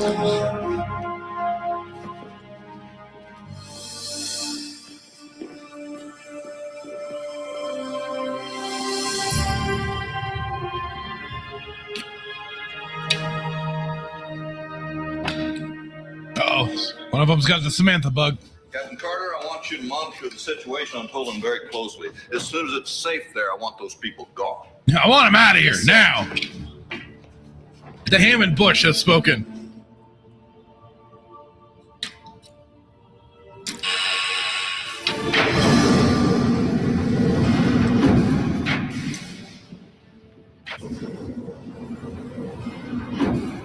Do hobby? Neat, huh? Miniature UAV with all the bells and whistles. Just adding heat sensors so I can send it through the gate to Tolan. And how much taxpayer money did that cost? Get them to talk to us. They only ask questions, never answer them. As a matter of fact, one of them was asking a lot of questions about you. I thought they weren't interested in us. Oh, I didn't say us. I said you. General Hammond thinks maybe you'll have better luck getting some answers. He'd like to see you. Okay. And I was hoping he would open up to you a bit more than Dr. Jackson or myself. You remember Nareem? Yes, from the planet. You were a lot dirtier then. Captain Carter. Or is it Doctor? Please, sir, hide your Why don't boner. we just make it Samantha? You may call me Nareem. Captain Carter, Mr. Nareem seems very interested in our planet. I thought maybe you'd like to escort him up to the surface to have a look. Really? I would be very pleased to have that opportunity. As long as you give All me right, your word, Nito. you'll stay with Neo, Captain catch you later, dude. Have a good one. Thanks for hanging out with us. Great. Let's go, sir.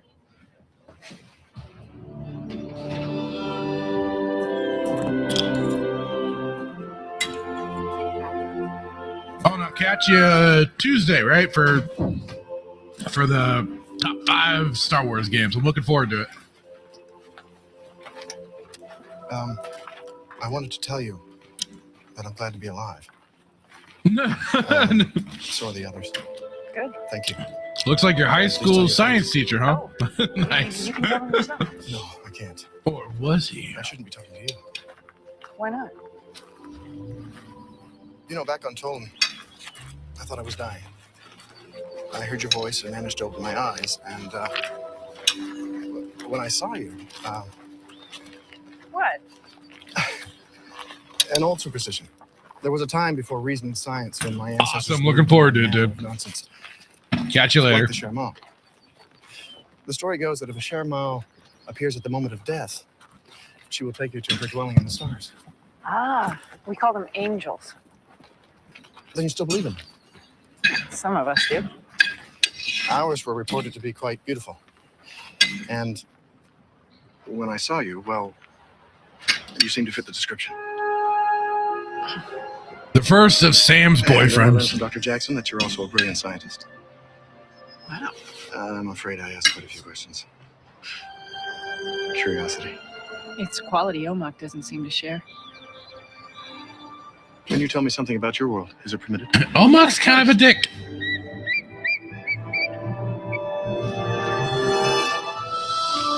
That's America right there. A flying animal. Yeah. We call them birds. Are there other animals? Oh, yeah, millions of them. There have been none on Tolan for generations. Oh, I could bring you pictures if you like. I would like that very much. Thank you. Okay. But I think it would be best if Omok didn't know. Why? He's kind of grumpy. Omok is not as harsh as he seems. He is only trying to protect us. And you. From what? Perhaps.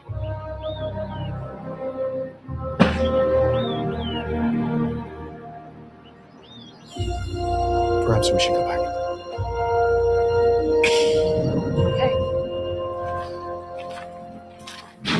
Chevron 6, engaged.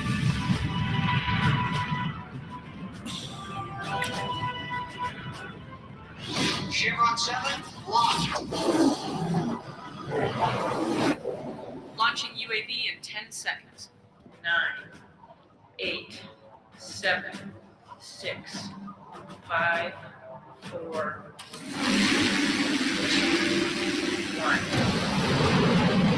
1. Explosion! Successful launch. UAV is holding course and the wormhole should reach the Tolan gate in 3, 2, 1.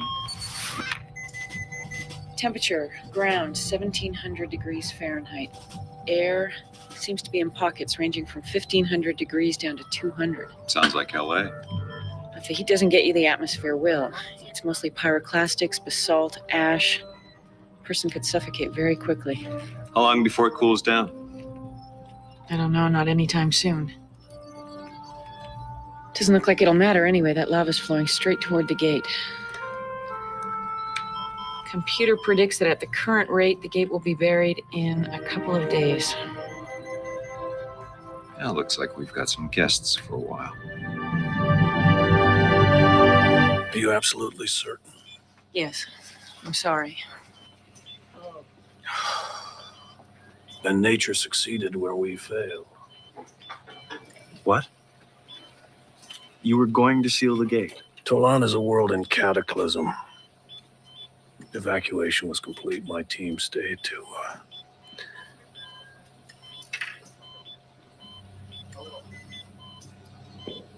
our final task was to close the gate so that no one could return and be harmed. Well, wherever you were going, we can recalibrate the coordinates from here. The new settlement world is outside the gate system. We'll need a ship. Oh, we don't have ships. Not that kind, anyway. Our space program is relatively new. Well, the bottom line here is your survivors. So that makes me become kind of refugees. curious. They don't wanna be here. What outside the system were they maybe talking about here? You know, General, we have done some fairly good deeds out there. I wonder if they were getting maybe talking about some kind of not Atlantean, but you know, certainly some outside the gate systems like that sort of thing. Or the Pegasus Galaxy, I think it was called. Refugee housing center. Yes, sir.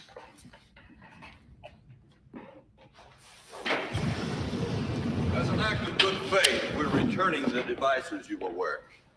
They are not weapons. That's what our technicians thought. So you had them tested? Not much of an act of good faith. Well, actually, we couldn't figure out exactly what they were. I want to assure you we're doing all we can to relocate your people. Are we to have some say in the matter? Oh, yes. Self-determination is a concept that's very important to us. We'll do our best. In the meantime, we'll make you as comfortable as possible. But I want you to understand you're restricted to the immediate premises. Are we prisoners? No, absolutely not. But you are from an Well, alien sort of, environment. kind of. It's as much Maybe. for your safety as for ours. You know.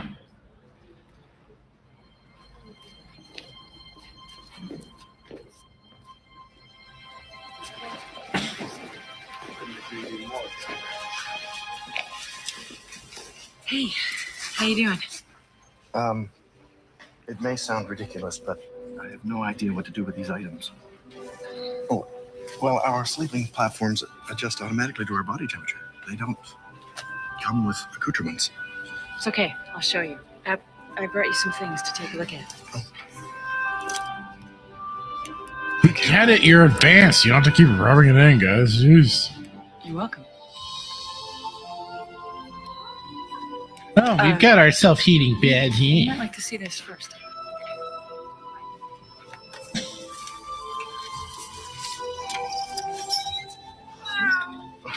Oh, I never thought I'd see a living animal. His name's Schrodinger. Oh, it's kind of a joke, really. His name, that is. Schrodinger's cat. Oh. Right. Well, see, There was you an go, Earth Sam. physicist by the name of Erwin Schrodinger. He had this theoretical experiment. Put a cat in a box, add a can of poison gas activated by the decay of a radioactive atom, and close the box. Sounds like a cruel man. Oh, no. It was just a theory. He never really did it. But he said that if he did do it, at any one instant, the cat would be both dead and alive at the same time. Equilibrium physics. An atom state is indeterminate until measured by an outside observer. We call it quantum physics. You know the theory? Yeah, I've studied it. And among other misconceptions of elementary science. Damn, to name the cat, that's pretty warped. You telling me that you guys have licked quantum physics? Omak.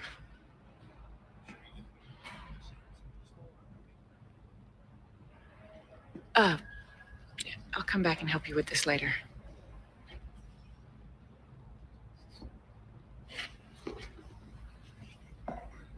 Now I see why he played a horror villain. Don't tell her anything.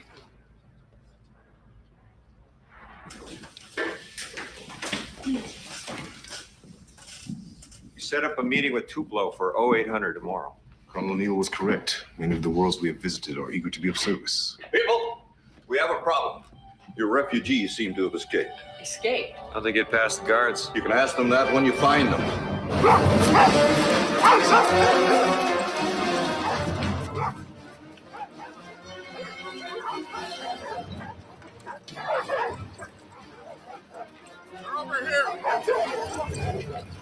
You should have let him go. Fire!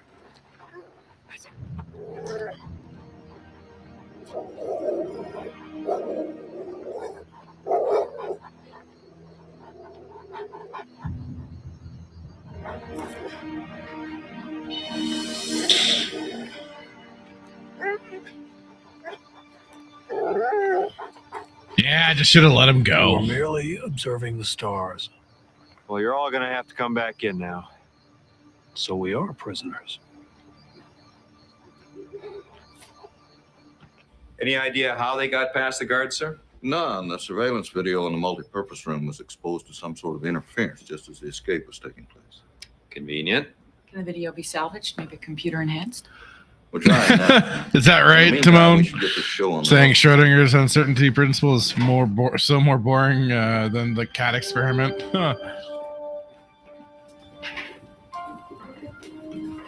I won't pretend to know a thing about it. General Hammond, before we begin, I wish to thank you for allowing me to be the first visitor to your Earth from the land of light. It is indeed. I'm as simple as these people.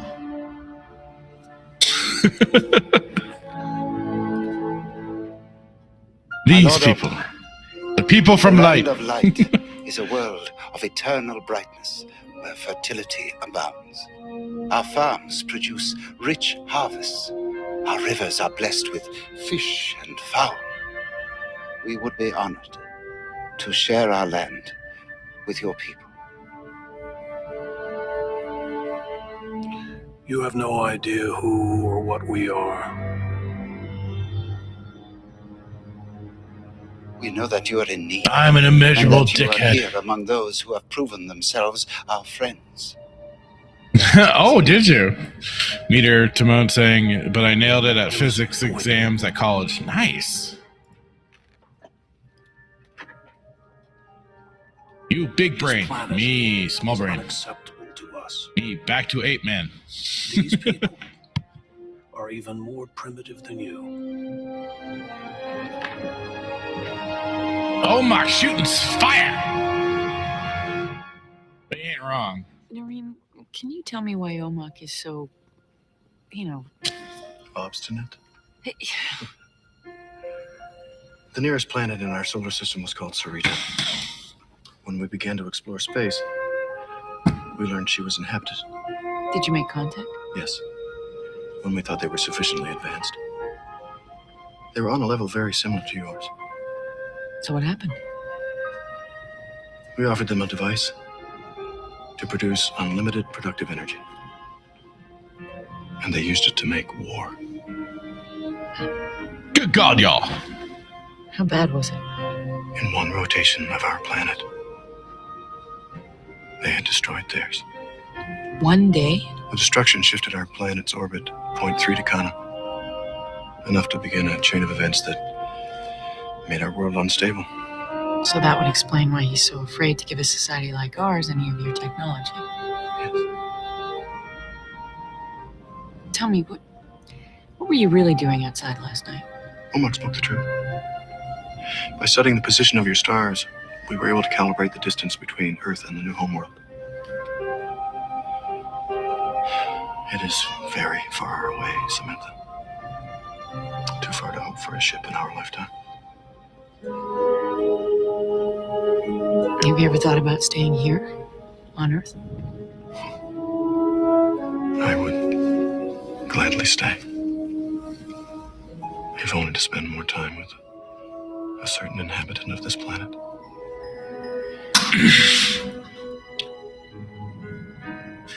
I speak, of course, of Shruti. Our escape was a test. You did exactly what I knew you would do. You used threat and force to solve your problem. You didn't give us any other choice. You could have come for us unarmed. Hey, you haven't exactly behaved like someone I want to trust. I'm not going to put my team at risk. And I will not risk my people in your care. Look, Amok, if you're so advanced, why don't you let your people decide for themselves? Nareem, this is a free country. Every year we take in thousands of refugees fleeing repression. If you request asylum, you can stay here no matter what Omok wants. You don't care anything about Nareem's rights. You only want our technology, nothing more. As a matter of fact, I wouldn't mind knowing how you got the hell out of this place. Technically speaking, of course. You don't need to know how. Only that we did. And we can do it again anytime we need to. Colonel, General Hammond would like to see you and your team. Oh, is this where we get the first introduction of Mayborn? Or is that later?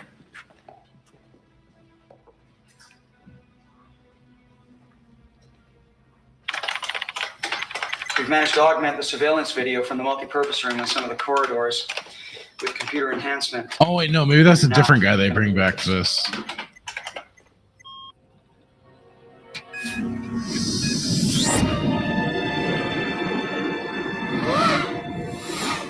Whoa, cool, but totally impossible.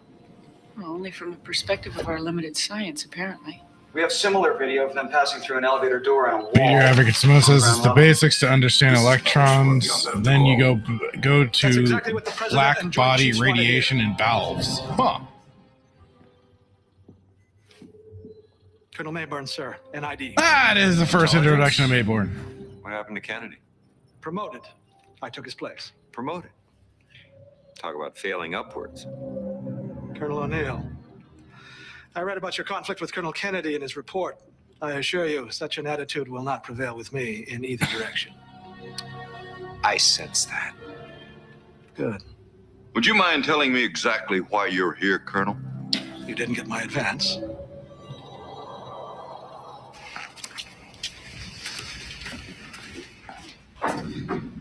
That's an order releasing the Tolans to our section.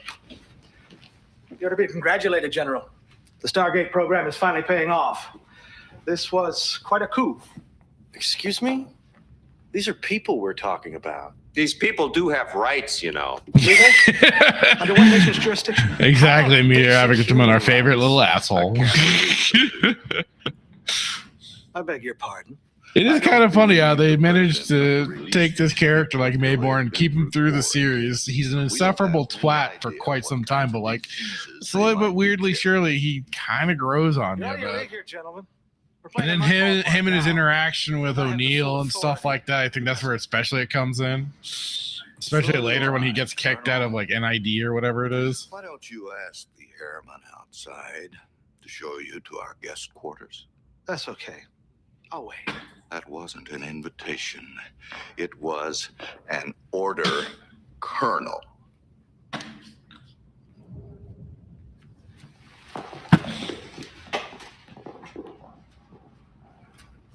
General? Didn't Dr. Frazier give the Tolans a clean bill of health? Just don't let her tell Mayborn that. At most, that bought us a day, people. Find me some alternatives. You're a good man, General. Then it doesn't matter if I ask for asylum. Mayborn would love that. But you'd be working for him on his terms. Then Omok is correct. Your people will use our knowledge for war. It's not us. We are dealing with another part of our government, one that specializes in chronic paranoia. Like Sarita. It's going to happen again. It doesn't have to. That's why I am here. Nareem, I am hoping that you can convince Omok to consider one of the other planets we've presented. Look, it's no use. He's right. They're all as primitive or more primitive than you are. Sarita could happen on any. I wish you would stop calling us primitive. Well, all you are in comparison. I only meant technologically. You are anything but primitive, Samantha.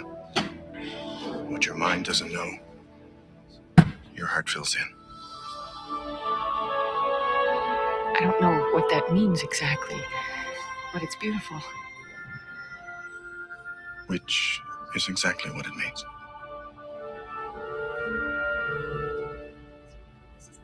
Just what exactly do you hope to get from these people? For one, superior weapons. They won't cooperate, you know. I assure you, Colonel, they will.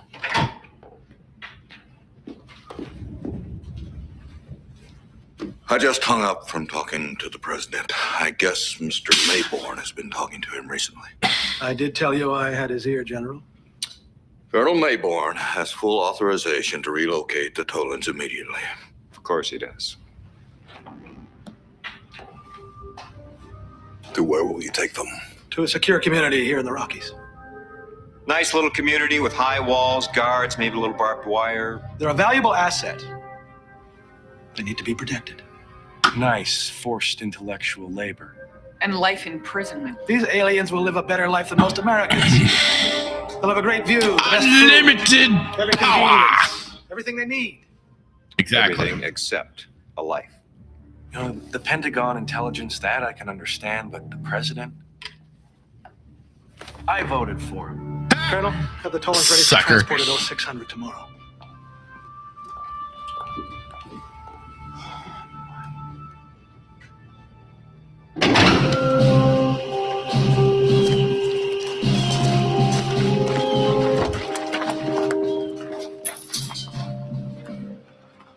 Okay, Colonel. Want to tell me why I'm here? Because Mayborn isn't, sir. Sir, we wanted to talk to you about what we could do to keep Mayborn from taking the Tolan. General, we must ensure the Tolans escape. I can't let you do that. We'd all be court-martialed. General, I'm about a hair away from not caring. However, Daniel, I can't be court-martialed, sir. Our loophole. The one you call Mayborn was here questioning my people, wanted us to take some sort of tests. And you expect me to trust you? Please, Mayborn is from another division of our government. My group is trying to protect you from him. You're not doing a very good job. No, apparently not. But we're trying, dang it. Do you have a new place for us to go? Well, no. And we have nothing else to say. Well, okay, I do know of a perfect place you could go. I just don't know how to get you there. Well then, why do you speak of it? Well, I was kind of hoping that maybe you'd have the technology to get there. This is another trick to gain access to our technology. No, it isn't. Listen, there was a planet we went to where people were as advanced as you, maybe even more advanced. They were called the Nox. If you went there, why can't we? Well, because they felt about us kind of like you do. They called us very young, which I suppose is a hair more polite than calling us primitive, but same idea. Anyway, they sealed their Stargate, and I don't know how to communicate with them to get it open. Do you know where this planet is? Yes, I have the coordinates right here. Then we must go back to the mountaintop. Timon says, but he can't be arrested and sent to Guantanamo Bay without trial. Oof. That's not. Yep. Right. Oh, but I have to go with you. So Guard Marshal, not so bad.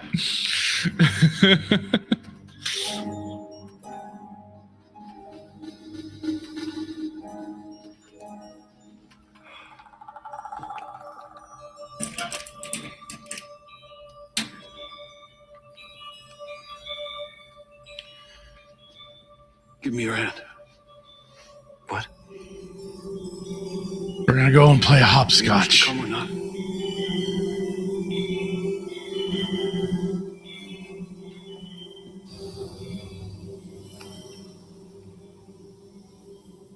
Why are your palms so sweaty?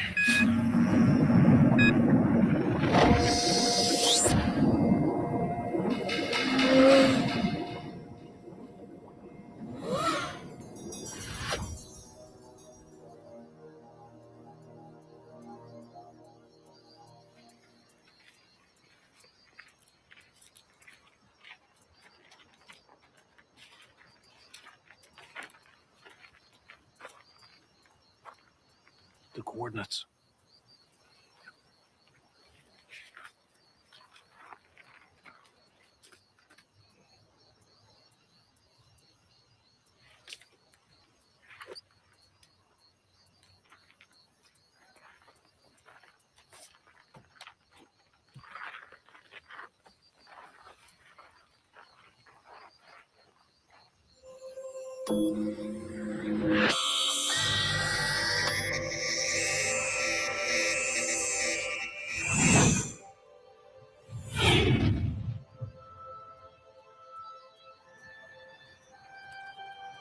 Listen, I'm no astronomer, but won't that take thousands of years to reach the Nox world?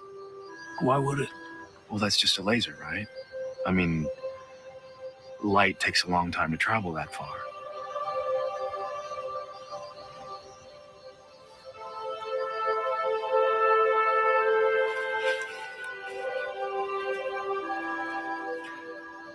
The distance between Arrogance in 3, 2, 1. seems far until you do this. Okay, I remember this from college physics. One of our scientists, Einstein, explained this the same way. You were talking about actually folding space. No. You wouldn't understand. There's the arrogance. No, I guess not. I just hope the Nox do. I mean, he tried to inform him. Just Daniel's not a science guy.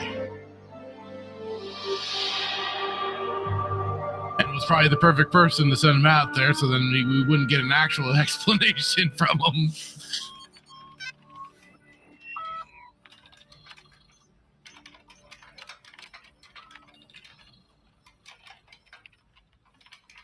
Samantha. Nareem? Yeah, see that? Me having at the moment saying he is trying to explain physics to a history major. They are not that smart.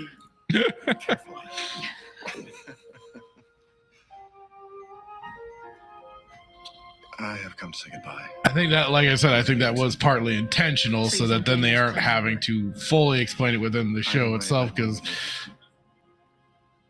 I don't know what explanation you could go with to make it sound plausible. Why?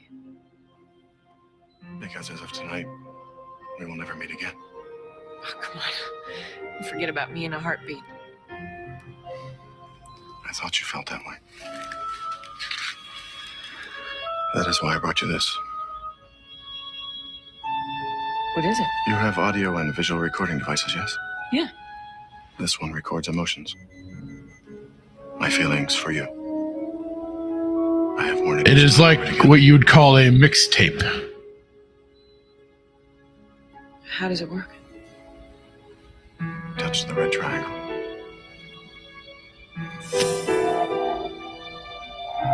And close your eyes. You are getting the feelings of my boner.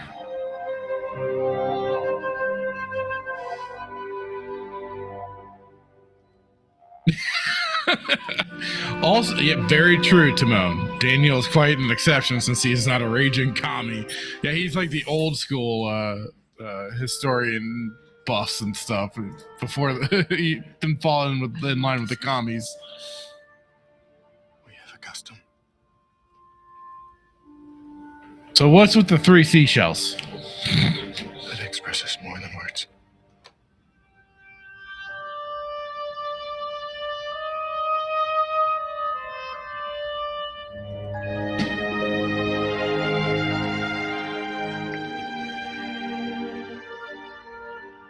We have that custom too.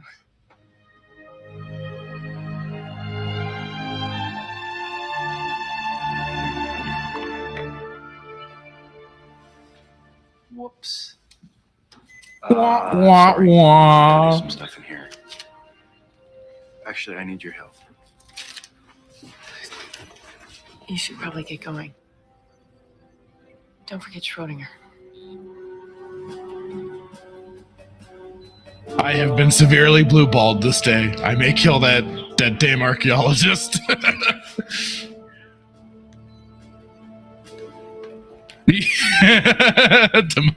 Exactly. That gizmo makes Carter's panties vibrate. No batteries needed. Oh, right. Giggity giggity you.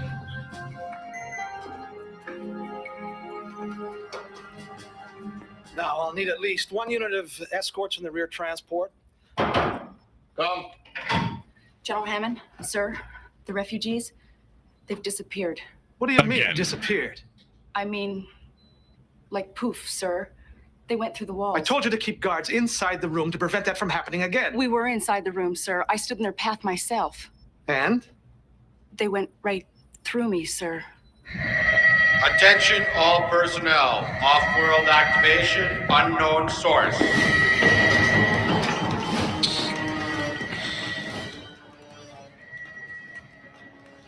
What the hell's going on? The mainframe's having a nervous breakdown. The iris is failing. Well, why's the blast door down? Get it up. What are they doing? How did they get here? Gates dialing. Chevron 6 engaged. Dr. Jackson, this is Colonel Mayborn. What you're doing is a court-martialable offense. He's not in the military, Colonel.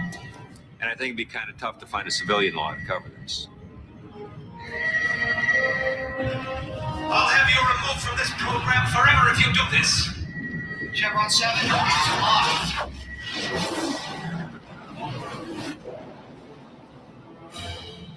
Wherever you send them, we'll hunt them down. We're not sending them anywhere, sir. The gate was activated off-world. Someone is sending for them. Who?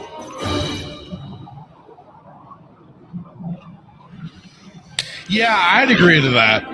Timon saying I think the Tolan were underutilized in the series. It's like this appearance and then the whole trial with Chlorel, and then that was it.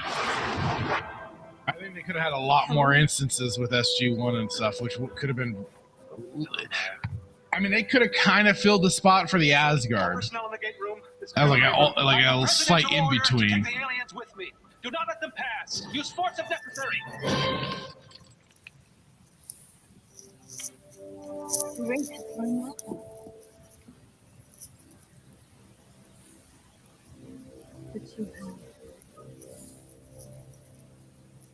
Tolan's almost welcome to join the Nox. Is it 4 episodes total? So I know the whole trial was definitely 2 episodes. This one 3. But what was? Can't think of what the 4th one would have been.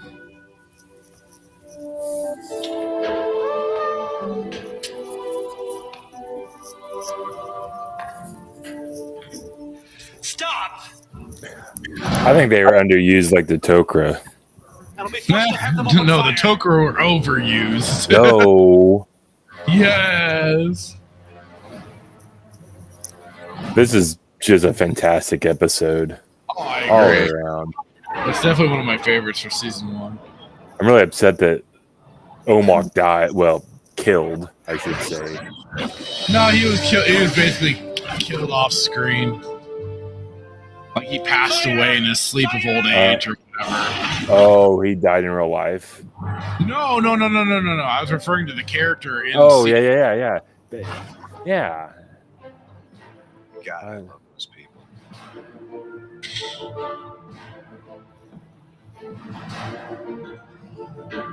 I will say this. I really like Mayborn now. He's really grown on me. To see his progression of his character, they did a really good job. Saying that earlier, it's kind of funny.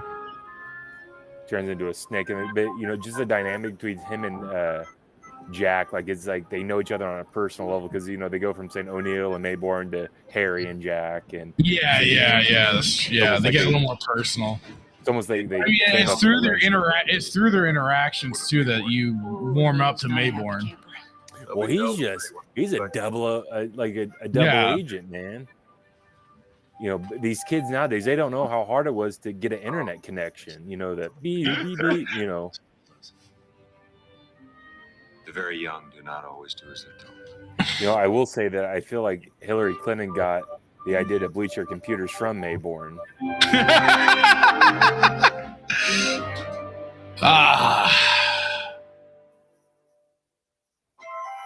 So that was episode 17, Enigma. Like you said, it is an episode that I've always liked. I just wish they would have done they would have utilized the Tolan more. Well, and like Timon points out, I guess it was this one, the trial, and then O'Neill Black Ops Thief and the Destruction. Okay, I remember O'Neill's Black Ops stuff. I just completely forgot that they took part, and I remember like the Asgard took part in it, but like I forgot that Tolan also had a part in that. O'Neill's Black Ops stuff when he did that whole thing. The next episode, though, confuses the heck out of me because I didn't know there was multiple Stargates on a singular planet. Oh, is that the one where they get trapped in the Antarctica? We're getting toward. Yeah, I think so. They get trapped in Antarctica, I believe. Yeah, they discover the second Stargate, which almost gets them kind of close to the whole thing of. So we could just Atlantis. I don't want to do. Tin Man just doesn't do anything for me. Hang on, I'm just going to. It's where they're all in play. Where they have basically the robots of themselves.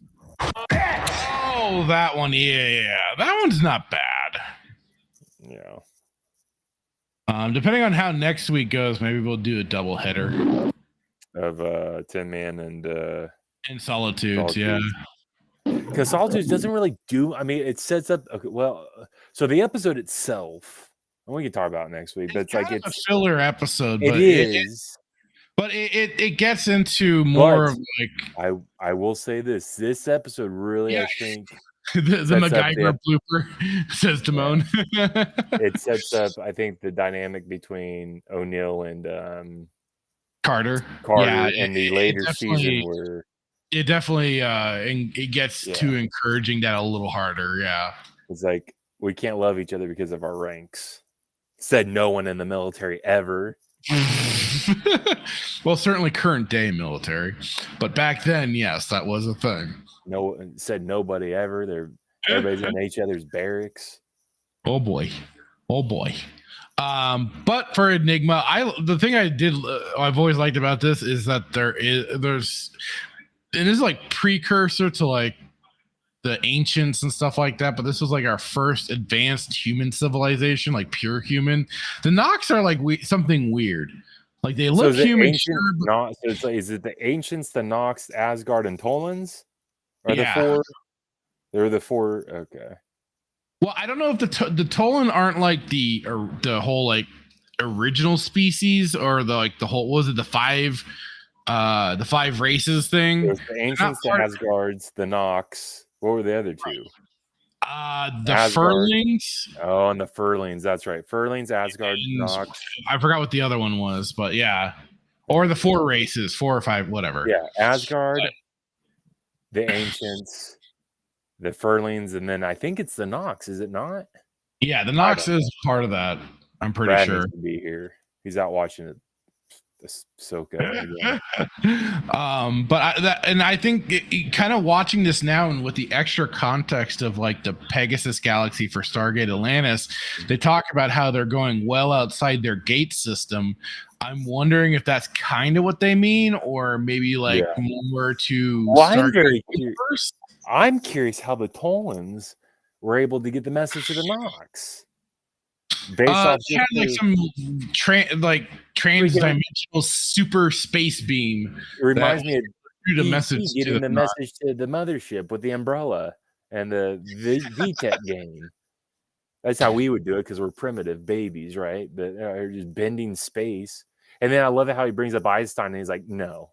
I'm like, well, he talks about Jackson tries to talk about space folding in of itself or whatever to send the message, and he says he kind of thinks about it for a moment, and he's like, no. Einstein but he at least tried to like give Level set Daniel with a lesson. You know, he tried to like be like, you know, he tried to explain it, but then like I said earlier too, I think they just kind of did that intentionally. So they didn't have to try and properly explain it. It was just called, oh, Daniel doesn't know. So, well, they probably could have done. They might have been able to come up with an in-universe explanation for themselves. Sure, I do find it hilarious. Where like, oh yeah, it's quantum physics. He's like equilibrium physics or whatever, and something like that. Yeah. It's like quantum. We call quantum physics. You've licked quantum physics. I've studied it. Like it's just like he just went to the library. Just so casual. It's like, you know, I dabble. Yeah, I dabble. Yeah, I don't. Yeah, I can only bend time a time or two. Right. But no, like I said, that's what I definitely kind of liked with this episode is that we need to figure out what we do need to figure out though. And I think it's brilliant how they ended it, but we need to decide when we get to episode 21, are we going to do a doubleheader there as well? Because episode 21 goes into season 2, episode 1, I believe. It's a 2-parter, I believe. Kind of, because it's the SG-1 episode 21 politics, and then Serpent. I guess maybe the double header we'd probably want to do with the episode 22 and then episode 1 of season 2 because they're directly into each other like that. Yeah, that would probably be like the better route. Yeah, because to end episode 21 and then wait a week, that's kind of disrespectful. Think about the people that were waiting for that second season. We could essentially, but I think 22 goes into season 2-1. Yeah, it does. So, and then the very next episode after that, they get right into the damn Tok'ra. I think this is the season where we'll finally hear the Jaffa joke. I think so. Yes, I think you're right. Yes, I think that's in Thor's chariot because that's where they get introduced to the new player in the game for the Gould system lords and stuff. We won't spoil it, but very underused. I'm kind of really upset. So yeah, 4 races: Asgard, Nox, the Ancient, and the Furlings. Which do the Furlings? I think I've asked this before. They ever show up in the 10 seasons of this show? Oh, other than a side joke, but no, otherwise no. Oh wait, that's right because I think the Asgard were the ones saying you have the potential to be the 5th race. Yeah, that's right. I was like, wait, I thought it was 5. I thought it was the 5, but that's right. It's that the Earthlings had the potential to be the 5th race. Spartacus was saying that the Amaroka dude was a Furling. I think he was explaining that people were theorizing that it was it, and I think that could be very interesting. I'd probably take that over basically giant Ewoks. And I mean, you don't have to have them be furry just because it sounds like fur. Mm-hmm. But no, I'd take that for sure. But yeah, I also like how for again this episode. Enigma introduces, we get our lovable little asshole in Mayborn. I think he's fantastic, man. I do too. I think it's just so funny though how and again they do this with 2 particular characters. Mayborn 1, he's like, of course he's very antagonistic and everything, and doing his double dealings and all that. But eventually, through his through his interactions with O'Neill and all that, they develop a weird, bizarre friendship.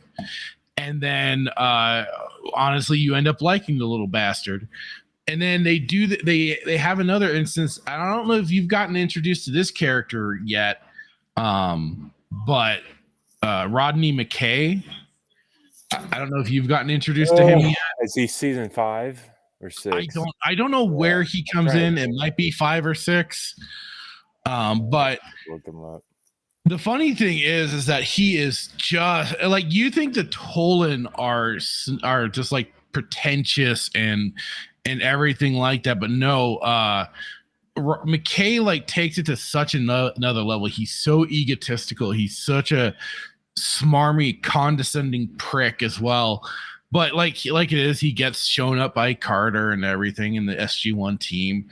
But like it's more when they get to the point of bringing him in for Stargate Atlantis that they really do an amazing job developing his character. And it was such a funny instance that I ended up, yeah, exactly. Meteor Timon says McKay only gets likable in Atlantis. Yeah, and that's where I really like. It was funny. Like I never expect, because of such a little prick that he was in SG-1. I'm like, oh god, we're gonna have like nothing but episodes of this asshole. And I mean, it's funny because even by the time they get to Atlantis, he's kind of like that still, but some of it's lightened up a little bit.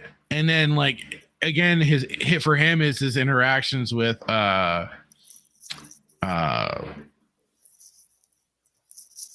god, why am I forgetting his fucking name? Hang on.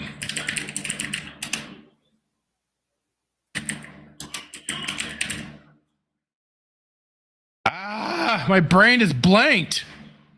John Shepard, basically the lead character for Atlantis.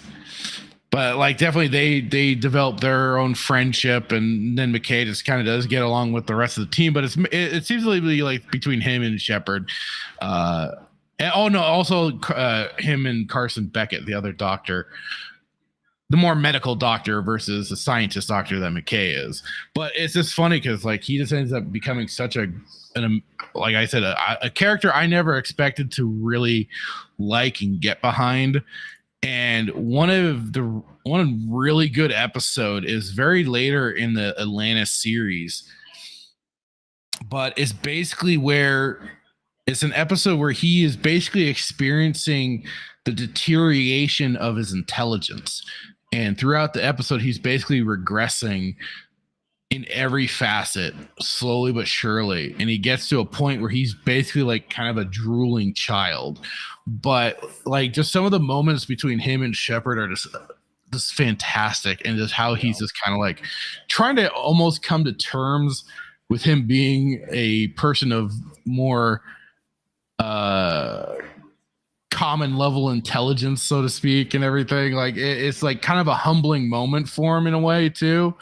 But that was just definitely like one of my all-time favorites for their friendship, and then just for McKay as a character. And then it was funny because they even for David Hewlett, the actor for McKay, they brought in his real life sister to play his sister in the show. So that was pretty funny. But like then she gets, and then them kind of bringing their relationship together for that and everything. And again, just like I love that episode. It's fantastic. But yeah, again, another character gets introduced in SG-1 that is just a complete smarmy little prick that you want to basically field goal kick. He's kind of like Loki though. You can't hate but love him. What's that? He's like Loki. You can't hate but love him. Like I said, definitely once Atlantis kicks over, but at first you just want to kick him in the balls. Like you want nothing but pain brought up on him. But again, like I said, he's again a very standoffish character, but the writers do such a fantastic job with him. They turn him into a really good one. They put him through a journey, so to speak, that he evolves as a character. It's shocking, I know, that a character can do that in media sometimes, but he does. And again, like Mayborn, he evolves into a bit of a different character. He's still kind of like that smarmy secret agenty guy. He likes what he does. He very clearly likes what he did. Yeah. But again, yeah, the friendship between him and Jack are great. And so, yeah, I agree. Like, it's just like Stargate had so much going for it. It's still there for people to rewatch and enjoy and all that. And yeah, like seasons 9 and 10 are kind of meh, but still so good. I'm curious to see how the relationship progresses with Mayborn and O'Neill and everything. Oh yeah, it's pretty great. It's pretty great. You'll enjoy it.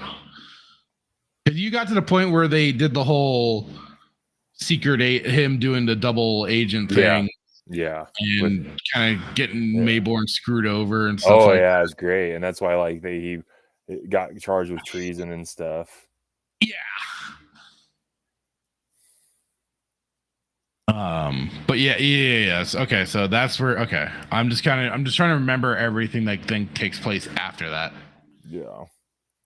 Let's see. Meteor Timon says McKay and okay, he corrected Zelenka too. Good pair. Yeah, they were good too. Like they had a very funny bits. He says, yeah, they had kind of like that mutual rivalry almost. Like they were trying to one up each other, come up with better ideas than one another, and McKay could be a dick still, but like they still magically worked well together and everything, and they bounced well off of each other. So I got it. I don't want to put over Atlantis too much. I really don't, but it is definitely for like Stargate. It's definitely for me just the tops. Yeah. And I'll look forward to you getting to that point eventually. Yeah, I've kind of taken a break because I don't want to binge watch. Started watching Star Trek. Yeah, next I don't year. want to. Yeah, I don't want to binge watch. No, Stargate you're absolutely right.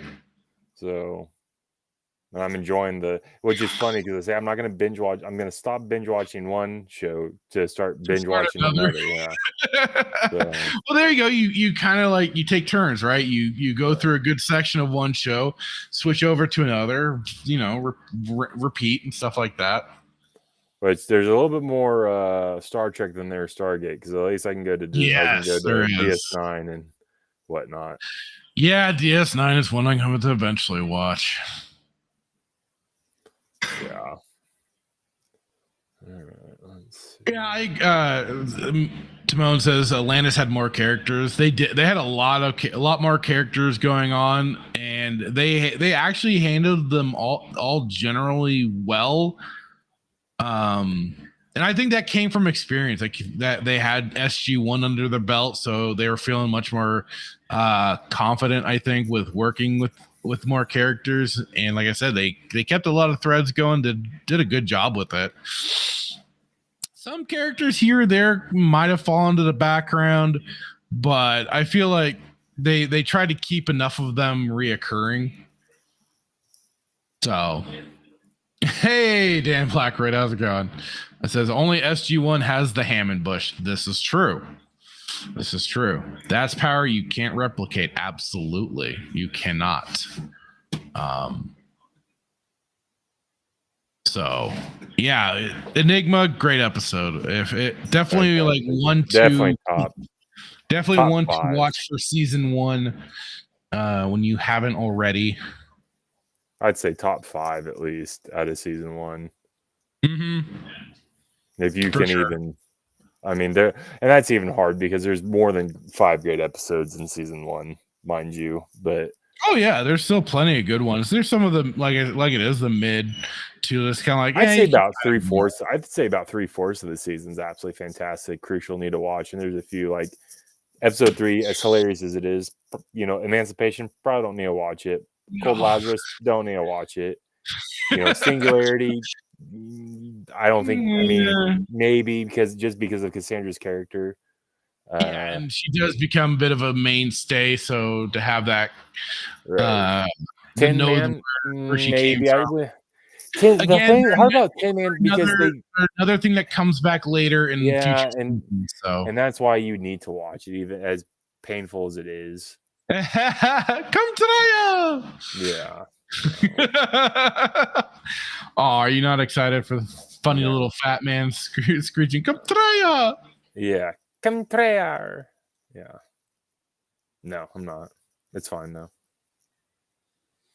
Timon says SG-1 had the main team, the Doc, Hammond, Mayborn, and Carter's dad. Yeah.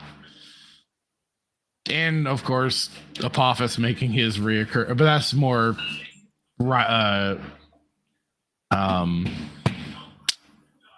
brain freezing. blanking. Antagonistic side of things. Mm-hmm. The bad guy. Damn cockroach. Yeah, it just needs to be gone for good. What season did you leave off on again? 5. Okay. I want to say you're going to be getting to Anubis territory soon. Yeah, I haven't got to Anubis yet. Don't think I have, at least. Because he ends up being a pretty big one too. So, let's see. Trying to remember what season he exactly comes in on. I want to say it's around 5 or 6. The 6 is where they definitely have a change up in things. I won't say what, but they do. Oh, okay. 48 Hours is the first McKay episode, I think. And then, okay, yeah, season 5 is with the summit. Okay, yes. Okay, so yeah, season 5 is where we get the introduction of Anubis, or at least his name, I think, starts getting dropped. And then 6 and 7 and so on is where he's definitely the main pain in the neck for quite a while, for a good while. Like, he hangs around, and they do bring in other enemies on the side too. But yeah.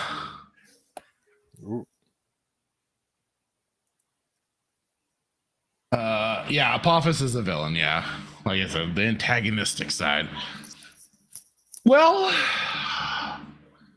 we've been going almost 4 hours. I think we're about that time to wrap her on up.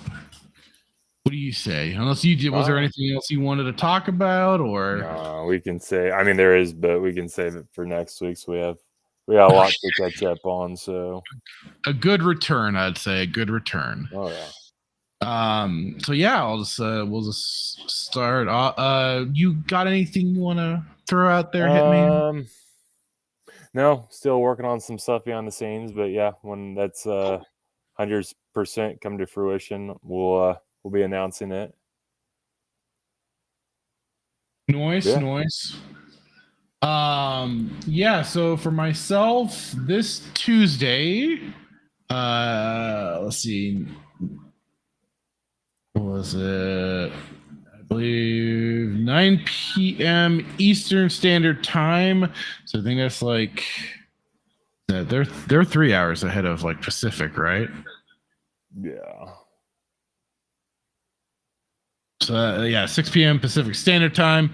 I'll be joining Nerdy Neo, Tons of Fun, Carl the Diver, JT Epsilon, and Big Dog Jake. Will be giving our top 5 Star Wars video games on that Tuesday night. And like I said, my choices will probably seem pretty basic, bitch.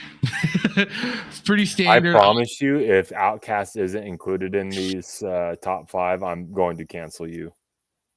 So I've got some that are really tough that I'm trying to vie for the top position. I'm having difficulty, believe me. With Outcast? Trust me, this is not easy to do. How's it not easy? It's playing. The way I'm kind of formulating my list is like in terms of importance to me, and then like it is me getting into things like Star Wars. So where they all kind of level out, and the way it's gotten me into different aspects of Star Wars. Make it easy for you. KOTOR 1, KOTOR 2, Jedi Outcast Academy, and Republic Commando. Boom, done. You'll probably say something about Dark Forces. Yes, there's other. Listen, you can use that template. It's an easy template. Believe me, I'm having tough enough time, but I know for sure my number 5, and here's kind of a hint, or not a hint, but I'll give you guys my number 5 choice is going to be Star Wars Galaxies. That's where I'm starting things out. Really? As much as you talk about Galaxies? It's 5? Number 5, yeah. I think it's a good place. I think that's a very good place because there are other games that are really vying for that top spot. Galaxies is the one who started the whole RPG though format. Believe me, like no, none of the Timon, none of the Lego games for me, because like it is, this is just like your personal top 5. This isn't like a top 5 of all time, but this is like a personal top 5. So for me, I never played much of the Lego games. Like I do have them on my Steam. I might have to play them sometime, but I've never played the Lego Star Wars games. So I don't have a big connection to those, but so I mean, think about it. Yeah. Definitely Republic Commando, KOTOR, Shadows of the Empire, and Outcast, or Academy, Jedi Knight, Dark Forces 2. I've got some that are really trying to vie for some good spots here. Empire at War. I loved Empire at War. It was a fun game, but it didn't quite crack my top 5. Like I think it's great, but like it is. This is a personal top 5. So for me, like I said, Galaxies is that 5 spot, just for the very fact that it was my. And I'll say what I'll probably say on Tuesday, but my very first MMORPG that I really got into. Again, my buddy Cole got me into it. He was the one that was first playing it. I watched him. I'm like, holy shit. I think I've kind of told the story here. I was like, oh man, what is this? And then I eventually got it myself. Yes, of course. My list is going to be wrong. It says Dan Blacker says, I understand your list is wrong. If you want, jump on in and you can figure out what my list will be that night, and many others. To a lot of other people, I'm guessing some of the other people will have Lego on their list. Timon says the Lego games are only fun if you like the IP they are using. Yeah, I'm sure that's very much the case. And like I said, I'll have to play the Lego Star Wars games at some point. But yeah, so Star Wars Galaxies, it was the very first MMO for me. It got me into that whole world. And I just fell in love with it, the whole aspect. I remember having nothing but great experiences, being a bit of a troll, even in game at some points here or there. But just the whole system I thoroughly loved and enjoyed. I was in their pre-combat upgrade, so I got to see the game a bit in its original inception before it started kind of getting that more World of Warcraft formula going for it. But the size of the planets was amazing. When I came in, when they had jumped to light speed, so I really benefited off of that aspect because that really made interplanetary travel much easier. And then on top of it, added on a whole other aspect of combat. So you had your ground combat, and then you had space combat, which I think to some degree was probably very similar to like TIE Fighter or X-Wing Alliance. You're probably in that sphere, but you basically then had a whole flight simulator play. You could join Empire, Rebel, or be basically a pirate tier. So, I mean, that was kind of where I first did my whole neutral thing for quite a while before I did join the Rebel Guild, because they were from another guild that I already knew. But then I did go to the Empire naturally down the line, got my TIE Fighter and all that jazz. Eventually got because they did eventually, when they got to certain aspects of the game, introduce the Jedi Starfighter. I got that. Killed Wookiees. I've killed Ewoks. So, I've done the gambit in that game. We used to, when we got Sheefster in, we started doing Ewok hunting parties. That was pretty fun. But yeah, so that's going to be my number 5 for that night. So tune in to see the rest. And of course, on Thursday, I'll be joining Static 2020 for his weekend pregame. Last week, we were discussing the whole Helldivers drama and then kind of video games in general. Check it out. Check the replay if it's still up. I know he kind of had to finagle it, so you might have to go to his... I don't know if he has it up on Rumble or not. But if maybe I'll grab it and I'll post it up on my channel. No, but check that out. That was a lot of fun. We had Lethal Lightning on there, Horror Amarada, and Vex. I think she has another part of her name, but it was a lot of fun discussing that with all of them. Dermy Wormy came in, got a little heated, as he tends to get. But it was, like I said, it was a lot of fun. So, but check us out for next week. I don't know what exactly he has planned just yet for it, but regardless, it'll probably be some hilarity. And then Wednesday or Thursday, I should be doing some more Knights of the Old Republic 2 streams, playing through that more. I do have the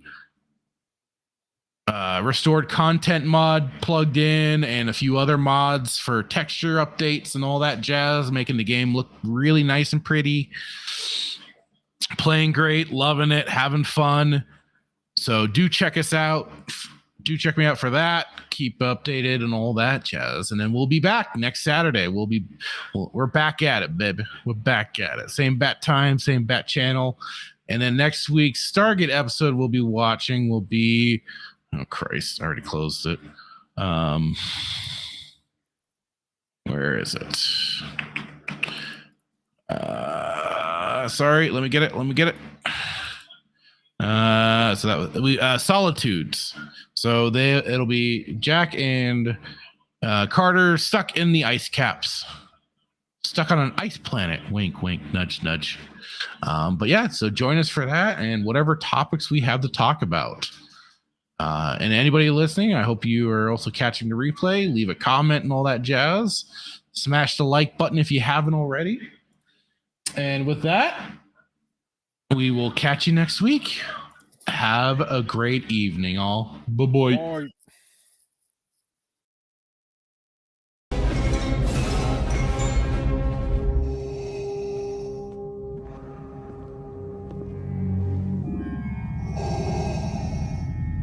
What is thy bidding, my master? Yeah, I should have known from the very beginning. From what you said. Yeah, when the mega powers were formed. Yeah, what you were out for from the very beginning. Yeah, you were after what was mine. I remember what you said. You can destroy the Emperor. Join me. Together, we can rule the galaxy as father and son. Yeah, that one was rough. Those words right there. Yeah, I got stuck, yeah, but I swallowed it anyway. Didn't like the taste, but I swallowed it anyway, yeah. But I remember the time when there was a conquistador out of the ring. The one that's so jealous that he can't stand it, yeah. Yeah, you came in there with your poses, yeah, but you made a big idiot out of yourself, yeah. And speaking of idiot things, what about that stupid idea? Did you forget that one? Think back. That right there sealed your fate. Yeah, that put the madness over the edge. But I'll tell you what felt even better, yeah, was in the dressing room, in the first aid room.